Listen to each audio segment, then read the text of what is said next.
Mamma प्याज is onion ना, yes बेटा प्याज इज अनियन. ह म्हणजे न आणि ह ह्याच्या पलीकडे मराठी बोललं जात नसेल पुण्यासारख्या ठिकाणी, तर कुठली भाषा आपण जपतो आहोत. बालसाहित्याची गरज का आहे? ज्ञानेश्वरांचं आडनाव काय? एकदा उत्तर आलं तुकाराम. ते सॅफरन फ्लॅगवाले ज्ञानेश्वर तुकाराम म्हणत जातात म्हणून वाटलं. वारी जाते आपल्या इथनं. इथे तुझा जो मगाचा प्रश्न होता की का बालसाहित्य, तर सांस्कृतिक संचित वाहून देणारी ती नदी आहे ना. 48 शिक्षक होते. त्यांना म्हणलं मी मला 5 बालसाहित्यकारांची नावं सांगा. एकमेकांच्याकडे बघतात. गेल्या 6 महिन्यात तुम्ही काय वाचलेत सांगा. रामायण, पु ल देशपांडे. म्हणलं पु ल देशपांडे पुस्तक आहे का? मी म्हणलं जर शिक्षकांची ही परिस्थिती असेल तर आपण मुलांपर्यंत काय पोहोचवतोय. म्हणून मग आम्ही टीव्हीच्या शिवाय उपलब्ध करून देत नाही आहात, तर त्यांनी त्याची तृष्णा कशी भागवायची. मग त्यांनी जर दप्तर फेकून रिमोट घेतला आणि दाबलं समजा बटन, तर तुम्ही हे म्हणू नका की तुम्ही टीव्ही का बघतोस. पहिल्या महिला पत्रकार होत्या ज्या पूर्ण वेळ पत्रकारिता करत होत्या, त्यावेळेचा तुमचा अनुभव मला सांगा ना. माझ्या पांढरपेशी मध्यमवर्गीय ज्या एक धारणा होत्या त्या मोडून मला अनेक ठिकाणी फिरता आलं. एक मोठा मातीचा ढिगारा होता, तिथे पायाचे आत जात होते पोटरीपर्यंत, आणि अनवाणी पायाने पलीकडे गावामध्ये आम्ही उतरलो. तर आम्ही विचारलं कुठे पडली बाबा, घरं कुठे गाडली गेली होती. तर ते म्हणे तुम्ही नाही त्याच्यावरनं चालत आलात त्या ढिगाऱ्यात. आता परत तोच प्रवास जेव्हा मला करायचा होता, चंदाला गोष्टीची किमया कळली. तिने आपल्या मनातच गोष्टीला जागा दिली, खत पाणी घालून निगराणी केली, आणि मग चंदाच्या अंगणातलं गोष्टीचं झाड पाना फुलांनी मोहरत राहिलं. आटपाट नगरातल्या धावणाऱ्या पळणाऱ्या, बोलायला वेळ नसणाऱ्या, हसायला न सुचणाऱ्या, आकडेमोड करून दमणाऱ्या, कॉम्प्युटरवर बसून कॉम्प्युटरच बनलेल्या लोकांना विसावा देत राहिलं. चंदाला सारं जमलं तसं तुम्हा आम्हाला जमावं. प्रत्येकाच्या दारामध्ये एक गोष्टीचं झाड फुलावं. बेसिकली काय झालं की गोष्ट आपल्या आयुष्यातनं हरवली आहे.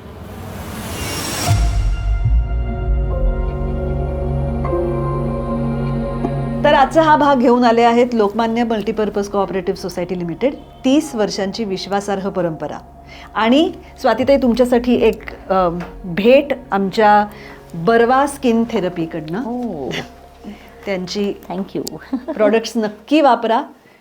त्या बदल्यात स्वातीताईंनी मला त्यांची पुस्तकं दिलेली आहेत, ती मी नक्की वाचणार आहे. आणि आमचे वॉर्डरोब पार्टनर्स आहेत प्रथा सारीज. त्यांच्याही पुण्यातल्या आणि ठाण्यातल्या स्टोअरमध्ये जरूर जा.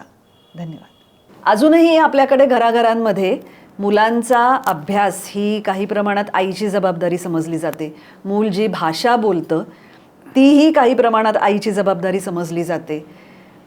खरं तर यामध्ये 100% आईचा हात नसतो, कारण मुलावर बाकीही बरेच संस्कार होत असतात. पण तरीसुद्धा आज आपण जो विषय बोलतो आहोत तो आपल्यापैकी बऱ्याच जणांच्या खूप जवळचा, जिव्हाळ्याचा असणार आहे. कारण आता माझ्या पिढीतल्या सगळ्यांनाच आपली मुलं टीनेजर्स किंवा 20च्या आसपास असताना ही काळजी भेडसावायला लागलेली असते की आपली मुलंच इतपत मराठी बोलतायत, तर त्यांची मुलं उद्या काय मराठी बोलतील का? त्यांचा काही आपल्या भाषेशी कनेक्ट राहील का? या सगळ्यासाठी खूप भरीव काम करणाऱ्या एक आपल्या पाहुण्या आज आपल्याकडे आल्या आहेत. मी स्वागत करते पत्रकार, बालसाहित्यकार आणि मराठी भाषेसाठी वर्षानुवर्ष खूप काम करणाऱ्या स्वाती राजे यांचं. नमस्कार स्वातीताई, तुमचं मनापासून स्वागत. थँक्यू. खरं तर त्यांची ओळख करून देताना मला समोर एक कागद धरावा लागला असता असं मला वाटतंय. कारण मानसशास्त्र, पत्रकारिता, मराठी भाषेचा अभ्यास, बालसाहित्याचा अभ्यास, आणि फक्त अभ्यास नाही, खूप अतिशय विचारपूर्वक त्यासाठी केलेलं काम, हाती घेतलेले विविध प्रकल्प, आणि महत्त्वाची गोष्ट म्हणजे युनेस्को आणि IBI म्हणजे international board on books for young people ही बालसाहित्यातली जी सर्वोत्तम किंवा सर्वात महत्त्वाची संस्था समजली जाते, त्यांनी दुर्मिळ आणि स्थानिक भाषांमधल्या बालसाहित्य कृतींची सूची तयार करण्याचा प्रकल्प हाती घेतला आहे. आणि त्यातल्या सन्माननीय सदस्य आहेत स्वातीताई राजे. एकतर पहिला प्रश्न माझा पत्रकारिता. मला हे सांगायला आवडेल की स्वातीताई रविवारच्या पुरवणीच्या संपादिका होत्या, आणि त्या काळात त्या पहिल्या महिला पत्रकार होत्या ज्या पूर्ण वेळ पत्रकारिता करत होत्या. त्यावेळेचा तुमचा अनुभव मला सांगा ना. पत्रकारिता सुरू केली ही 1987 साली. आणि तू म्हणलीस तसं त्यावेळेला मुली फारशा पत्रकारितेत नव्हत्या. म्हणजे मी सकाळपासून सुरू केली पत्रकारिता, आणि त्यावेळेला पूर्ण वेळ बातमीदार मुलगी फील्डवर दिसत नसे. बरं.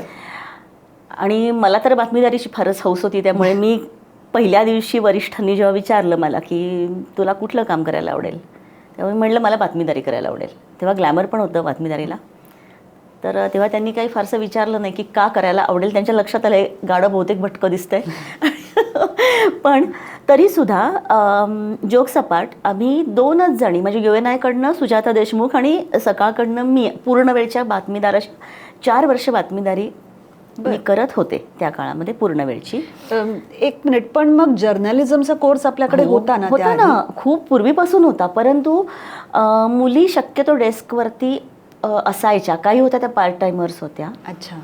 आणि बऱ्याचशा मुली, म्हणजे माझ्या बॅचच्याही बऱ्याचशा मुली फिल्म TV, रेडिओ किंवा ॲड एजन्सीज अशा ठिकाणी गेलेल्या दिसत होत्या. पण मुळामध्ये तिथे फार मुली नव्हत्या त्या काळामध्ये सुद्धा. मराठी पेपरमधली मी कदाचित पहिलीच असेन आणि पूर्ण वेळची पहिली असेन, कारण सकाळमध्ये तर पहिलीच होते.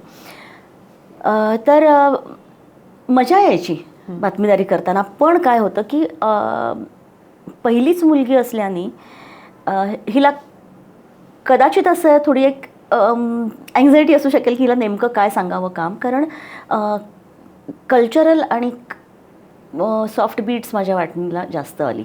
शक्यतो क्राईम आणि पॉलिटिकल न्यूज माझ्या वाटणीला फारशा आल्या नाहीत. आणि मध्यंतरी महिला पत्रकारांचा आमच्या ज्या वेळेला एक असाच एक पॉडकास्ट होता, त्यावेळेलाही आम्हाला सिनियर काही आम्ही गप्पा मारत होतो, त्यावेळेला त्या सगळ्यांनाही ह्याच्यातनंच जावं लागलेलं आहे. परंतु बातमीदारी पहिल्यांदा केली. आणि नंतर मग हळूहळू ग्रॅज्युअली जसं माझं ललित लेखनाकडे माझा कल लक्षात आला, तसं माझं इव्होल्युशन म्हणू आपण पुरवणीसाठी, म्हणजे रविवारचा अंक मुळामध्ये फीचर डेस्क ज्याला म्हणतात तिथे झालं. आणि खूप रमले मी त्याच्यामध्ये. म्हणजे बातमीदारीतला अनुभव खूप वेगळा होता आणि फीचर डेस्कचा अनुभव खूप वेगळा होता. आणि त्यातनं एक वेगळ्या प्रकाराने घडण्याची एक प्रक्रिया जी झाली, त्यातनं मी आज जी तू म्हणते आहेस की चळवळीकडे उतरले, भाषा जतनाच्या चळवळीकडे उतरले, तर त्याचं सगळ्याचं मूळ जे आहे ते या पत्रकारितेतल्या अनुभवातनं आहे. आणि त्याच्या पलीकडे म्हणजे सांगते की का बरं भाषा जगवावीशी वाटली, असं जर एखादा वाटलं असेल तर मुळामध्ये ह्याच्यामध्ये एक जो कंद ज्याला म्हणतो ना, आपला जो गाभा असतो ना, तर तो भाषेविषयी प्रेम, ते असल्याशिवाय काय तुम्हाला असं काही करावंच वाटेल असं मला वाटत नाही. तर पहिल्यापासून मी त्याच्यातच रमत आलेली आहे लहानपणापासून, की मला लिहावंसही अगदी म्हणजे कळायला लागल्यापासून मला असं वाटतंय की मला लिहिता येतच हे मला माहितीच होतं. बरं. मग तुम्ही पुण्यातल्याच पुण्यातलीच पहिल्यापासून. आणि अक्षरांच्या म्हणजे पुस्तकांच्या जगातच वाढले. घरची म्हणजे काय म्हणू, घरचं वातावरण सगळं तसंच होतं. आणि जॉईंट फॅमिलीमध्ये त्यावेळेला आजी आजोबा असत. त्याच्यानंतर आजीबरोबर मी कीर्तनाला जात असे. आणि अशा सगळे वेगवेगळे संस्कार जेव्हा तुमच्यावरती होतात, तेव्हा ते नकळत वाङ्मय तुमच्याकडे म्हणजे तुमच्यामध्ये भिनत जातं.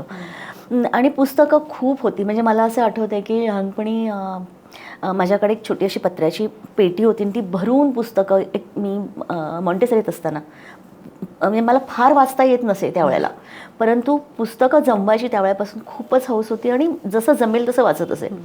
तर अक्षराशी जेव्हा तुमचं नातं इतक्या लहानपणी जुळलेलं असतं, तेव्हा मला असं वाटतं की ती अक्षराची बूज तुम्ही आयुष्यभर राखता. आणि वाचता वाचता असं वाटायला लागलं की लिहिता पण येऊ शकेल का आपल्याला. आणि लिहिलं मी, म्हणजे 7व्या एक वर्षी मी एक कविता पण लिहिलेली मला आठवते आहे. आणि मग डायरी लिहायची त्यावेळेला, 2-2 ओळींची डायरी लिहायची. पण म्हणजे तीही अक्षरं मला आठवतात. कवितेची गंमत सांगते कविता मला डोळ्यासमोर आहे की ती कॉपिंग पेन्सिल आमच्या लहानपणी मिळत असे. ती तशी उठत नसे, परंतु तिला ओलं लागलं ना की ती निळी उठायची. असं करून ते तशी ती करून निळ्या अक्षरातली माझी ती पहिली कविता झाल्याचं मला आठवतं आहे. आणि हे सगळं अक्षरांचं त्यावेळेचं जे रंग माझ्या आयुष्यात तो आला कवितेच्या माध्यमातनं किंवा कॉपिंग पेन्सिलच्या जांभळ्या माध्यमातनं, तो अजूनही तसाच, त्याचा संस्कार तसाच आहे. आणि हळूहळू मग कसं होतं की स्टीव्ह जॉबची जी थिअरी आहे कनेक्टिंग द डॉट्स, तसं मी त्याच अनुषंगाने पुढे काम करत गेले. पुढे आणि आपल्याकडे काय होतं की पत्रकारितेत सुद्धा म्हणजे वर्तमानपत्र हे वृक्ष वाटायचं, पण पुरवणी जी यायची त्यात साहित्य असायचं. म्हणजे तो थेट साहित्याशी संबंध असायचा. घराघरात पुस्तकं जरी नसली तरी पुरवण्या मात्र वाचल्या जायच्या, विशेषतः रविवारच्या पुरवण्या. म्हणजे आम्हाला एक छान ट्रेनिंगच मिळालेलं होतं की पुरवणीमध्ये प्रत्येकासाठी काहीतरी असलं पाहिजे. हे आमचे त्यावेळेचे संपादक कुळेकर सर, त्यांचं जे एक डेव्हलपमेंटल जर्नलिझम किंवा एका अर्थाने कन्स्ट्रक्टिव्ह जे जर्नलिझम आहे त्याचा एक संस्कार त्यांनी आमच्यावर खूप चांगला घडवला की काहीही असो आपण पुरवण्यांच्या माध्यमातून घरातल्या प्रत्येकाला काही ना काही दिलं गेलं पाहिजे. त्यामुळे जेव्हा पुरवणी मी हाताळायला लागले त्यावेळेला काय हवं आहे घरातल्या प्रत्येक व्यक्तीला ह्याचा विचार आपल्याला करता येतो आहे ह्याचं एक चांगलं भान आलं.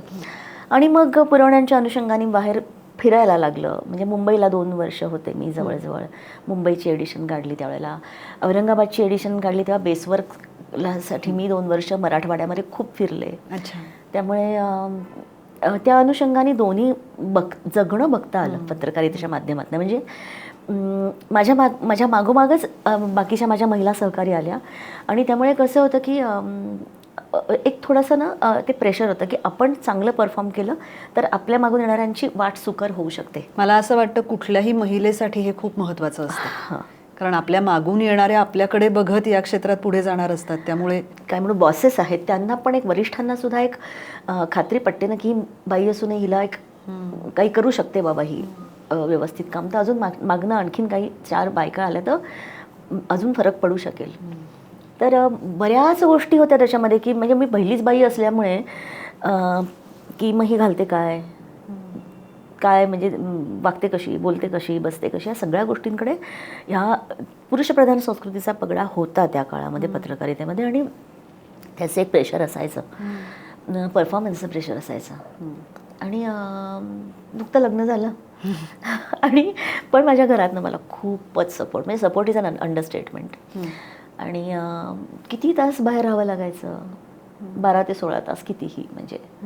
आणि माझ्याबरोबर 3 मेल कलिग्स लागले आणि त्यांनी म्हणजे त्यांना मिळणाऱ्या संधी केवळ मी वेळ देत नाही म्हणून मला मिळू नयेत असं होऊ नये म्हणून मग मी आपली म्हणजे पणाला लावून स्वतःला झगडत राहिले. आणि छान वाटायचं जरी सॉफ्ट बीट्स मला मिळाली करायला तरीसुद्धा.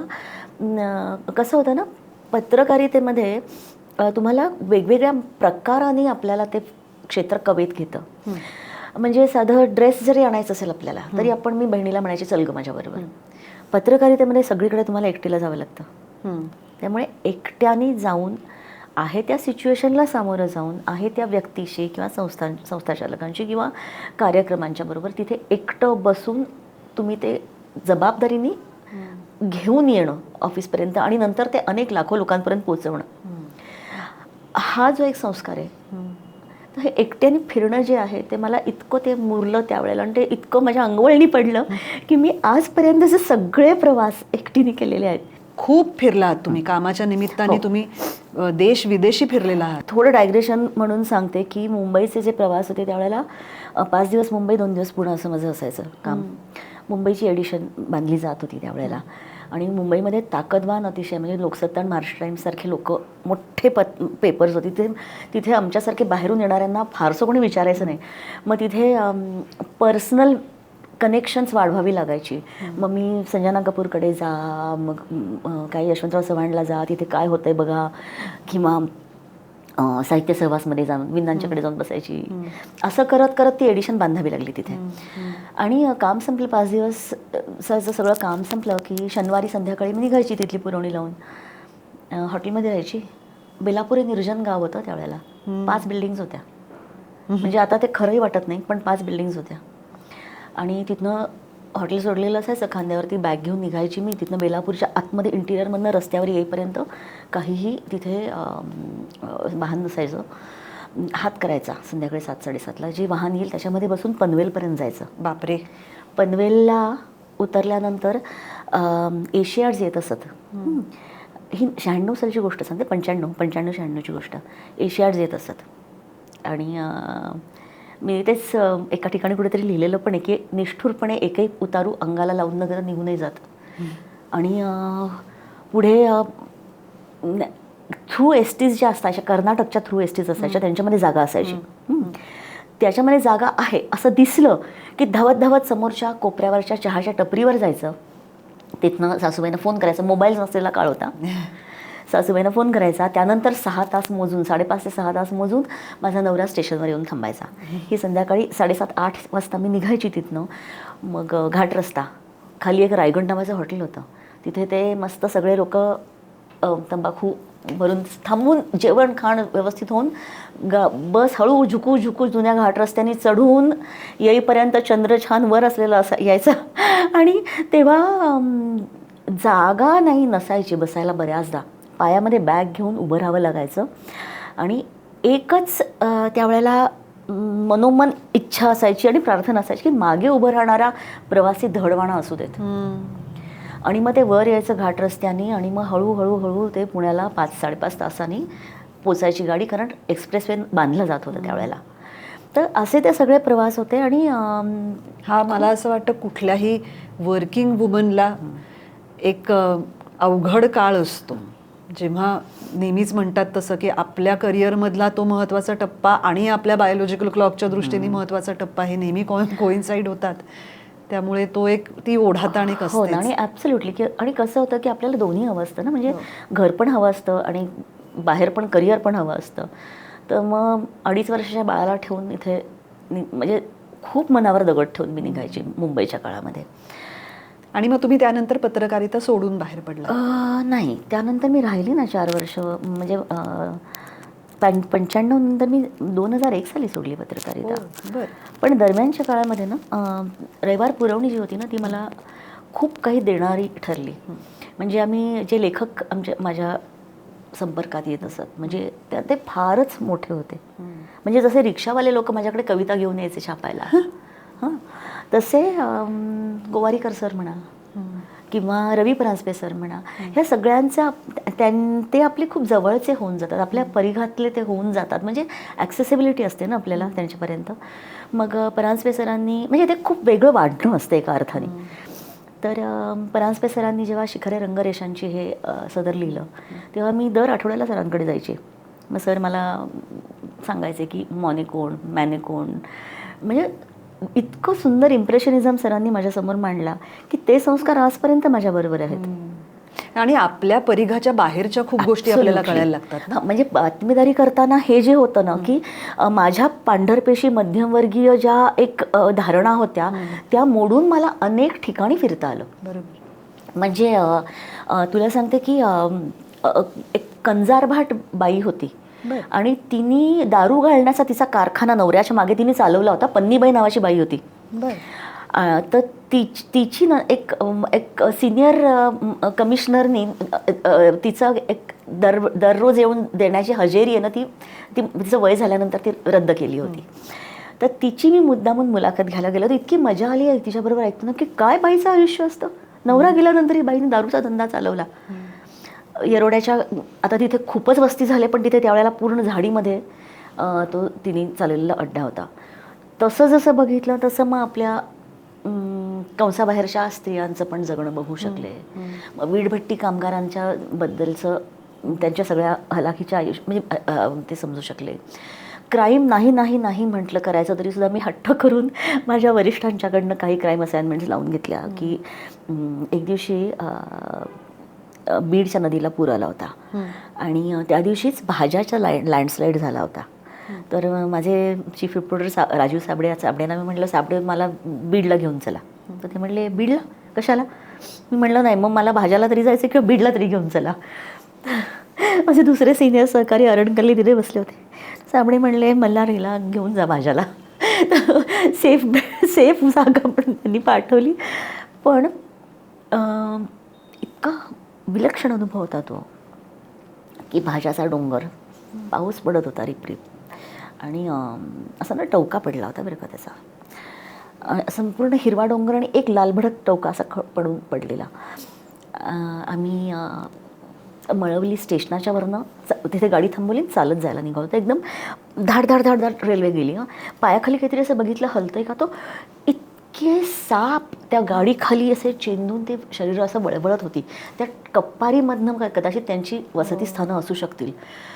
तर ते पहिल्यांदाच हे बघितल्यानंतर मी इतकी हदरले. बरं, ट्राउझर्स घातलेल्या आणि कोल्हापुरी चप्पल होती. तर त्या एका मातीच्या ढिगाऱ्यावरून चालताना, एक मोठा मातीचा ढिगारा होता, तिथे पायाचे आत जात होते पोटरीपर्यंत. तर तिथे चप्पल रुतली माझी आणि मी खेचून काढली आणि तुटली ती.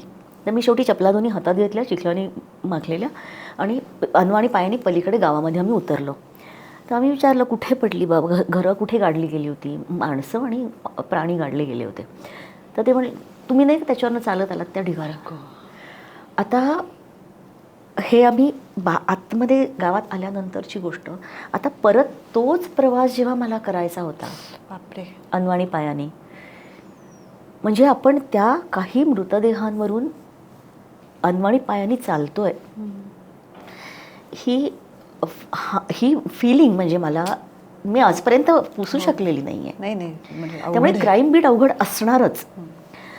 पण ही माझी तयारी बघून मग ज्यावेळेला किल्लारी आणि सास्तूरचा भूकंप झाला त्यावेळेला जी दुसरी बॅच गेली त्यावेळेला त्या बॅचमध्ये मला त्यांनी पाठवलं की हा अनुभव तुम्हाला आला पाहिजे. आणि अतिशय म्हणजे एक थैमान मृत्यूचा आपल्याला इमॅजिन नाही करू शकत आपण आज काय असतं, किंवा टी व्हीच्या चौकोनामधनं आपण त्याची मॅग्निट्यूडच समजू शकत नाही. बरोबर. इतकं त्याच्यातनं जे दिसलं की पाऊस पडतोय, त्या ढिगाऱ्यांवर कुत्री आपापलं ढिगारा शोधून विवळत आहेत. एका खिडकीची फक्त चौकट राहिलेली आहे हां, आणि तिथे आतमध्ये ना पिवळी दोरी, हे ते दृश्य मी आजतागायत विसरू शकलेली नाही. पिवळी दोरी, त्याच्यावर लहान मुलाचे ना छोटे कपडे वाळत आहेत, तेवढं शिल्लक. एका घरातनं तो एक दुसरा फोटो आम्ही छापला होता. एका घरातनं असं दप्तर बाहेर आले आणि अंकगणित आणि अशी पुस्तकं आणि इयत्ता दुसरी, असं इतका त्रास झाला ते बघून. म्हणजे ह्यातनं तुम्हाला ना आयुष्याची क्षणभंगुरता कळते, पण ॲट द सेम टाईम तुमच्या हाती जे लाख मुलाचं जगणं गवसलं आहे ना त्याची किंमतही कळते. अगदी खरं आहे. तर असे अनुभव मला बातमीदारीने खूप दिले. आणि दुसऱ्या बाजूला रविवार सकाळमध्ये तुम्ही एका अर्थाने ललित वाङ्मय हाताळत राहता. घरांशी तुमचं जे काही नातं असतं की आजीला काय हवं आहे, आजोबांना काय हवं आहे, लहान मुलाला काय हवं आहे, पुस्तक परीक्षणाचे सदरं हाताळता. नंतर जगणं माझं सारखे म्हणजे बायकांचे इश्यूज त्याच्यामधनं दे, महिलांचं पान तुम्ही हाताळता. ह्या सगळ्याचा एक वेगळा संस्कार होतो, किंवा मी आत्ता म्हणलं तसं की एस्थेटिक्सचा एक वेगळा संस्कार होतो की जगण्याचं सौंदर्य एकूण कसं वाढवायचं. ॲब्सोल्युटली. म्हणजे एडिटिंग म्हणजे शेवटी काय तर दिलेला मजकूर तुमच्याकडे जाय त्याचं सौंदर्य वाढवणं, आणि ते परकाया प्रवेश या न्यायाने करावं लागतं. कारण उद्या तू मला काही लिहून दिलंस तर मी ते कितीही जरी ते मला वाटलं की हे छापण्यालायक नाही आहे समजा, तरी ते मी माझ्या भाषेत नाही लिहू शकत. मला हे समजून घ्यावं लागतं की तुझं व्यक्तिमत्व काय आहे आणि तुला हे शब्द का वापरावेसे वाटत आहेत, त्याचा गाभा तसाच राखून ते आणखीन वाढवायचं कसं. म्हणजे एका अर्थाने हा परकाया प्रवेश आहे, तो पण मला तिथे शिकायला मिळाला. तिसरी गोष्ट जी होती ती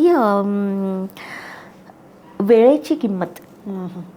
म्हणजे डेडलाईनचं प्रेशर ट्रिमेंडस असायचं, आणि त्यावेळेला काही कॉम्प्युटरच्या बटनासरशी एडिशन्स निघत नसत.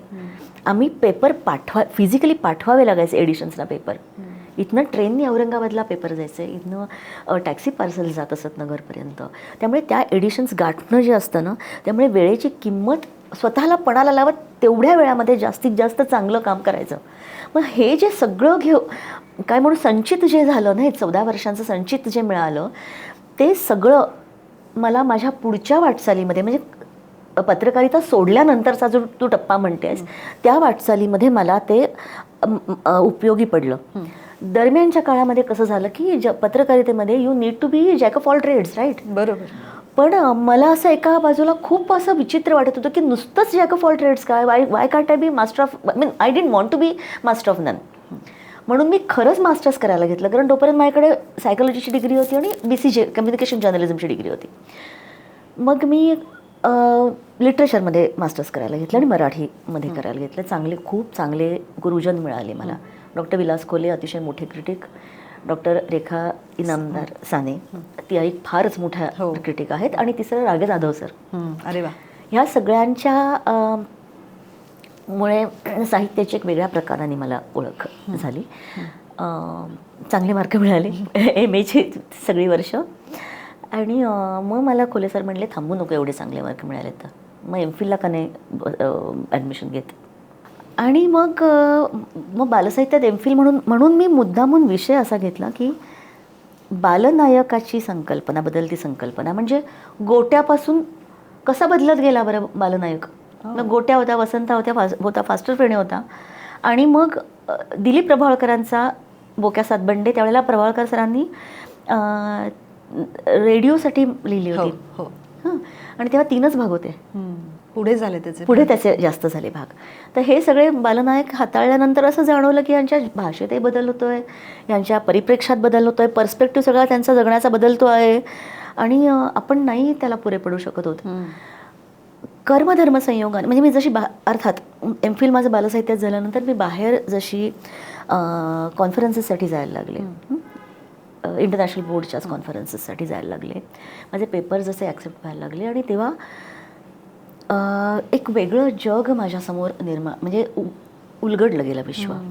मला तुम्हाला तेच विचारायचं होतं पुढे, की तुम्ही जेव्हा भारताच्या बाहेर कॉन्फरन्सेसमध्ये जाता तेव्हा तिथे येणारे लोक त्यांचा अभ्यास घेऊन जे येतात किंवा त्यांचा अनुभव घेऊन येतात, तो आपल्यापेक्षा किती वेगळा असतो असं तुम्हाला जाणवतं? अतिशय. म्हणजे 2002 सालापासून मी परदेशी जातेच आहे. 2002, 3, 4 तिन्ही मी कॉन्फरन्सेस केल्या वेगवेगळ्या. केपटाऊनच्या कॉन्फरन्सला मला मी थक्क झाले. इनफॅक्ट 2004ची केपटाऊनची conference was an eye opener for me. मंडेलाचं साक्षरता अभियान ऐन भरात आलेलं होतं त्यावेळेला. 10 वर्ष झाली होती त्यांना स्वातंत्र्य मिळून, आणि तिथे कृष्णवर्णीयांच्या लायब्ररीज बघितल्या मी. कृष्णवर्णीय मुलांसाठी चालवलेल्या लायब्ररीज. तर जवळजवळ एक 70-80% अनएम्प्लॉयमेंट असलेल्या भागामध्ये त्यांनी अशा लायब्ररीज चालवलेल्या होत्या की मुलांना शाळेमधनं थेट तिकडे आणायचे आणि त्यांना तिथेच रमवायचं, आणि संध्याकाळी पाठवायचे घरी आंघोळ पांघोळी सगळं करू ना असं. तर असं वाटलं, अरे लायब्ररी अशी पण असू शकते. म्हणजे आपल्या दृष्टिकोनातून लायब्ररी म्हणजे माझ्यासाठी शासकीय ग्रंथालय वगैरे वगैरे. हा, म्हणजे एक स्वरूपच आपल्याकडे अनफॉर्च्युनेटली लायब्ररीचं बरेचदा इतकं वृक्ष असतं की इथे जाऊन मुलांना कंटाळा येणार आहे किंवा जड काहीतरी एक त्यांच्या डोक्यावर मारलं जाणार आहे असं काहीतरी एक. आणि नॉट ओन्ली लायब्ररीज, म्हणजे बालसाहित्याकडे बघण्याचा जो एक दृष्टिकोन आहे ना, तो इतका परदेशी वेगळा आहे की लायब्ररी ही एक गोष्ट झाली. तिथल्या लोकांची अकॅडमियामधली त्यांची जी भूक आहे बालसाहित्याबद्दलची इतकी पराकोटीची आहे. तिथल्या कितीतरी, म्हणजे आता माझ्या अकॅडमिक फ्रेंड्स ज्या आहेत त्यांचे त्या HODs आहेत बालसाहित्याच्या, म्हणजे बालसाहित्याचे डिपार्टमेंट्स आहेत युनिव्हर्सिटीजमध्ये. म्हणजे तिथे आता आम्ही जे कॉन्फरन्सेसला जमतो ते there are writers, illustrators, language प्लॅनर्सची एक वेगळी कन्सेप्ट आहे US मध्ये की मुलांसाठी कुठल्या भाषा वापराव्यात यासाठीचं त्यांची तज्ज्ञ आहेत, तज्ज्ञ लोकांची हे असतात, मंडळ असतात. लँग्वेज प्लॅनर्स आहेत, त्याच्यानंतर पब्लिशर्स स्पेसिफिकली मुलांसाठीचे, इलस्ट्रेटर्स स्पेसिफिकली. आत्ता त्याची आपल्याकडे थोडी जाणीव जागृती व्हायला आलेली आहे, पण इलस्ट्रेटर्स मुलांसाठीचे वेगळे असतात. त्यानंतर ह्या लायब्रेरियन्स, खूप मोठ्या संख्येने लायब्रेरियन्स येतात. म्हणजे मुलांच्या लायब्रेरियन्स हा कन्सेप्ट मला माहिती नव्हता. म्हणजे माझ्या शाळेतल्या लायब्रेरियन ज्या होत्या बाई, त्या आम्हाला पुस्तकं द्यायच्या कपाटातनं काढून आणि हौसेने द्यायच्या. ह्याच्या पलीकडे लायब्रेरियनचं काही काम असतं हे मला माहिती नव्हतं. ह्या प्रॉपर ट्रेंड लायब्रेरियन्स. आणि मग तिथनं जे माझी काय म्हणू मैत्री होत गेली, तर मग मी खूप ठिकाणी लायब्ररीजना भेट देत गेले. म्हणजे पण इथे येण्यापूर्वी मला तुम्हाला एक प्रश्न विचारायचा आहे की मुळात बालसाहित्याची गरज का आहे? म्हणजे अजूनही साहित्य मुलांना आपण आता दाखवू शकतो खूप गोष्टी, त्यांना कार्टून्स त्यांच्या समोर असतात, त्यांच्यासाठी बनवलेले ॲनिमेटेड चित्रपट असतात. बालसाहित्याची गरज अजूनही का आहे असं तुम्हाला वाटतं? पण साहित्य हा जगण्याचा गाभाच असतो, बरोबर आहे. म्हणजे लालित्य येतं ना आयुष्यामध्ये. साहित्य तुमच्या आयुष्यात किती गोष्टी आणतं खरं एका अर्थाने. म्हणजे नंदनवन फुलवतं साहित्य आपल्या आयुष्यामध्ये. मधल्या काळामध्ये स्टेमचं खूपच, म्हणजे न बोलता सायन्स, टेक्नॉलॉजी आणि ह्या सगळ्या, म्हणजे काय म्हणू, विज्ञानाचं खूप मधल्या काळात कास धरली गेली. धरायला हरकत नाही, परंतु त्यावेळेला भाषांकडे दुर्लक्ष झालं, साहित्याकडे दुर्लक्ष झालं. एकीकडे मी मगाशी म्हटलं तसं लिहिणारे हात थकलेले, त्याची जागा नवीन पिढीने घेतली नाही. लिहिणारी बरीचशी चांगली मंडळी होती, ती दृकश्राव्य माध्यमाशी संलग्न झाल्यामुळे तिकडे त्यांची प्रतिभा तिकडे वळली गेली. दरम्यानच्या काळामध्ये बालसाहित्य हे एका अर्थाने हे जे आपले सगळे द्रष्टे लोक होते, भारा भागवत, गोपीनाथ तळवलकर, नंतर ग. पाटील, ह्या सगळ्यांनी म्हणजे देवा तुझे किती सुंदर आकाशवाली लोक, किती, किंवा टपटप पडते अंगावरती प्राजक्ताची फुले, ही तरलता आपल्याकडनं आपण आपल्या नवीन पिढीला द्यायला आपण मुकलो, कमी पडलो थोडे. बाहेरच्या देशांमध्ये वावरताना असं जाणवलं की ही सगळी मंडळी आहेत, ही अक्षरांचे पूल इतक्या प्रेमाने बांधत आहेत नवीन पिढीपर्यंत, आणि आपण का कमी पडतोय बरं ह्या सगळ्यामध्ये. मी लायब्ररीचा उल्लेख केला की एक लायब्ररी, जशी मी ब्लॅक लायब्ररीज पाहिल्या तशा स्कॅन्डिनेव्हियामध्ये मी जेव्हा फिरले त्यावेळेला ह्याच्या स्वीडनमध्ये कल्चर हाऊस त्यांचं जे मुख्य चौकामधलं आहे, 7-8 मजली बिल्डिंग आहे, त्याच्या वरच्या मजल्यावर पूर्ण मजला मुलांसाठी दिलेला आहे. नंतर त्यांच्या नाक्का जे आहेत, म्हणजे त्यांचे प्रोव्हिन्सेस आहेत छोटे छोटे, त्याच्यामध्ये त्यांच्या प्रोव्हिन्शियल लायब्ररीज आहेत, त्यातही वर्गवारी केलेली आहे की त्याच्यामध्ये काय जी मुलं चालू शकत नाही आहेत किंवा दृष्टिहीनांसाठी आहेत अशांच्यासाठी वेगळे सेक्शन्स आहेत. त्याच्या पलीकडे जाऊन ही तर मुलांसाठीच्या लायब्ररीज आहेतच, त्याच्या पलीकडे जाऊन त्यांच्याकडे इंटरनॅशनल लायब्ररीज आहेत, त्यांच्याकडे नॅशनल लायब्ररीज आहेत. ही सगळी चेन लक्षात आली तर असं वाटतं की ही शेवटी ग्रंथालय ज्ञानाची सदावर्त आहेत ना, तर ही सदावर्त आपण मुलांसाठी उपलब्ध करून देतोय का. आईसलंडमध्ये गेले तेव्हा 1 मिलियन पॉप्युलेशन, बऱ्याच काळापूर्वी गेले ते 1 मिलियन पॉप्युलेशनसाठी दरवर्षी 2000 पुस्तकं पब्लिश होत असत. इतकी स्टेट ऑफ आर्ट लायब्ररी आईसलंडची. किंवा ब्लॅक डायमंड लायब्ररी कोपनहेगनमध्ये, ती पाहिली. आता हे सगळं बघताना असं जाणवलं की आपल्याकडे हे का नाही होऊ शकत बरं. तर आपल्याकडे रिसोर्सेस कमी आहेत का, तर तसं काही नाही आहे. मग काय नाही आहे, तर इच्छाशक्तीचा अभाव आहे. बरोबर. हे सगळं एकामागून असं पडत गेलेलं होतं की आपल्याकडे मराठी न्यूजपेपरमधनं आम्ही जे थेट देतोय ते साहित्य मुलांपर्यंत पोहोचत नाही आहे, मुलं वाचत नाही आहेत. टी व्हीनी फार मोठ्या प्रमाणावरती हे सगळं मुलांची मनं काबीज करायला सुरुवात केलेली आहे. त्यानंतरच्या काळामध्ये मायबोलीचं स्थान आपल्या आयुष्यातलं हरवत चाललेलं आहे. परदेशी जाण्याच्या मागच्या इच्छा आणि कारणं वाढायला लागली होती, त्यामुळे परदेशी भाषा शिकणं खूप जास्त मोठ्या प्रमाणावर सुरू झालं होतं. एक्झॅक्टली. आणि कसं झालं की बाहेर जाताना असं जाणवलं की आपल्याकडे ही बहुभाषिकत्व जे आहे हे नाही आहे ना फार ठिकाणी. आणि ती जी आपली स्ट्रेंथ आहे ती आपण हरवतोय का.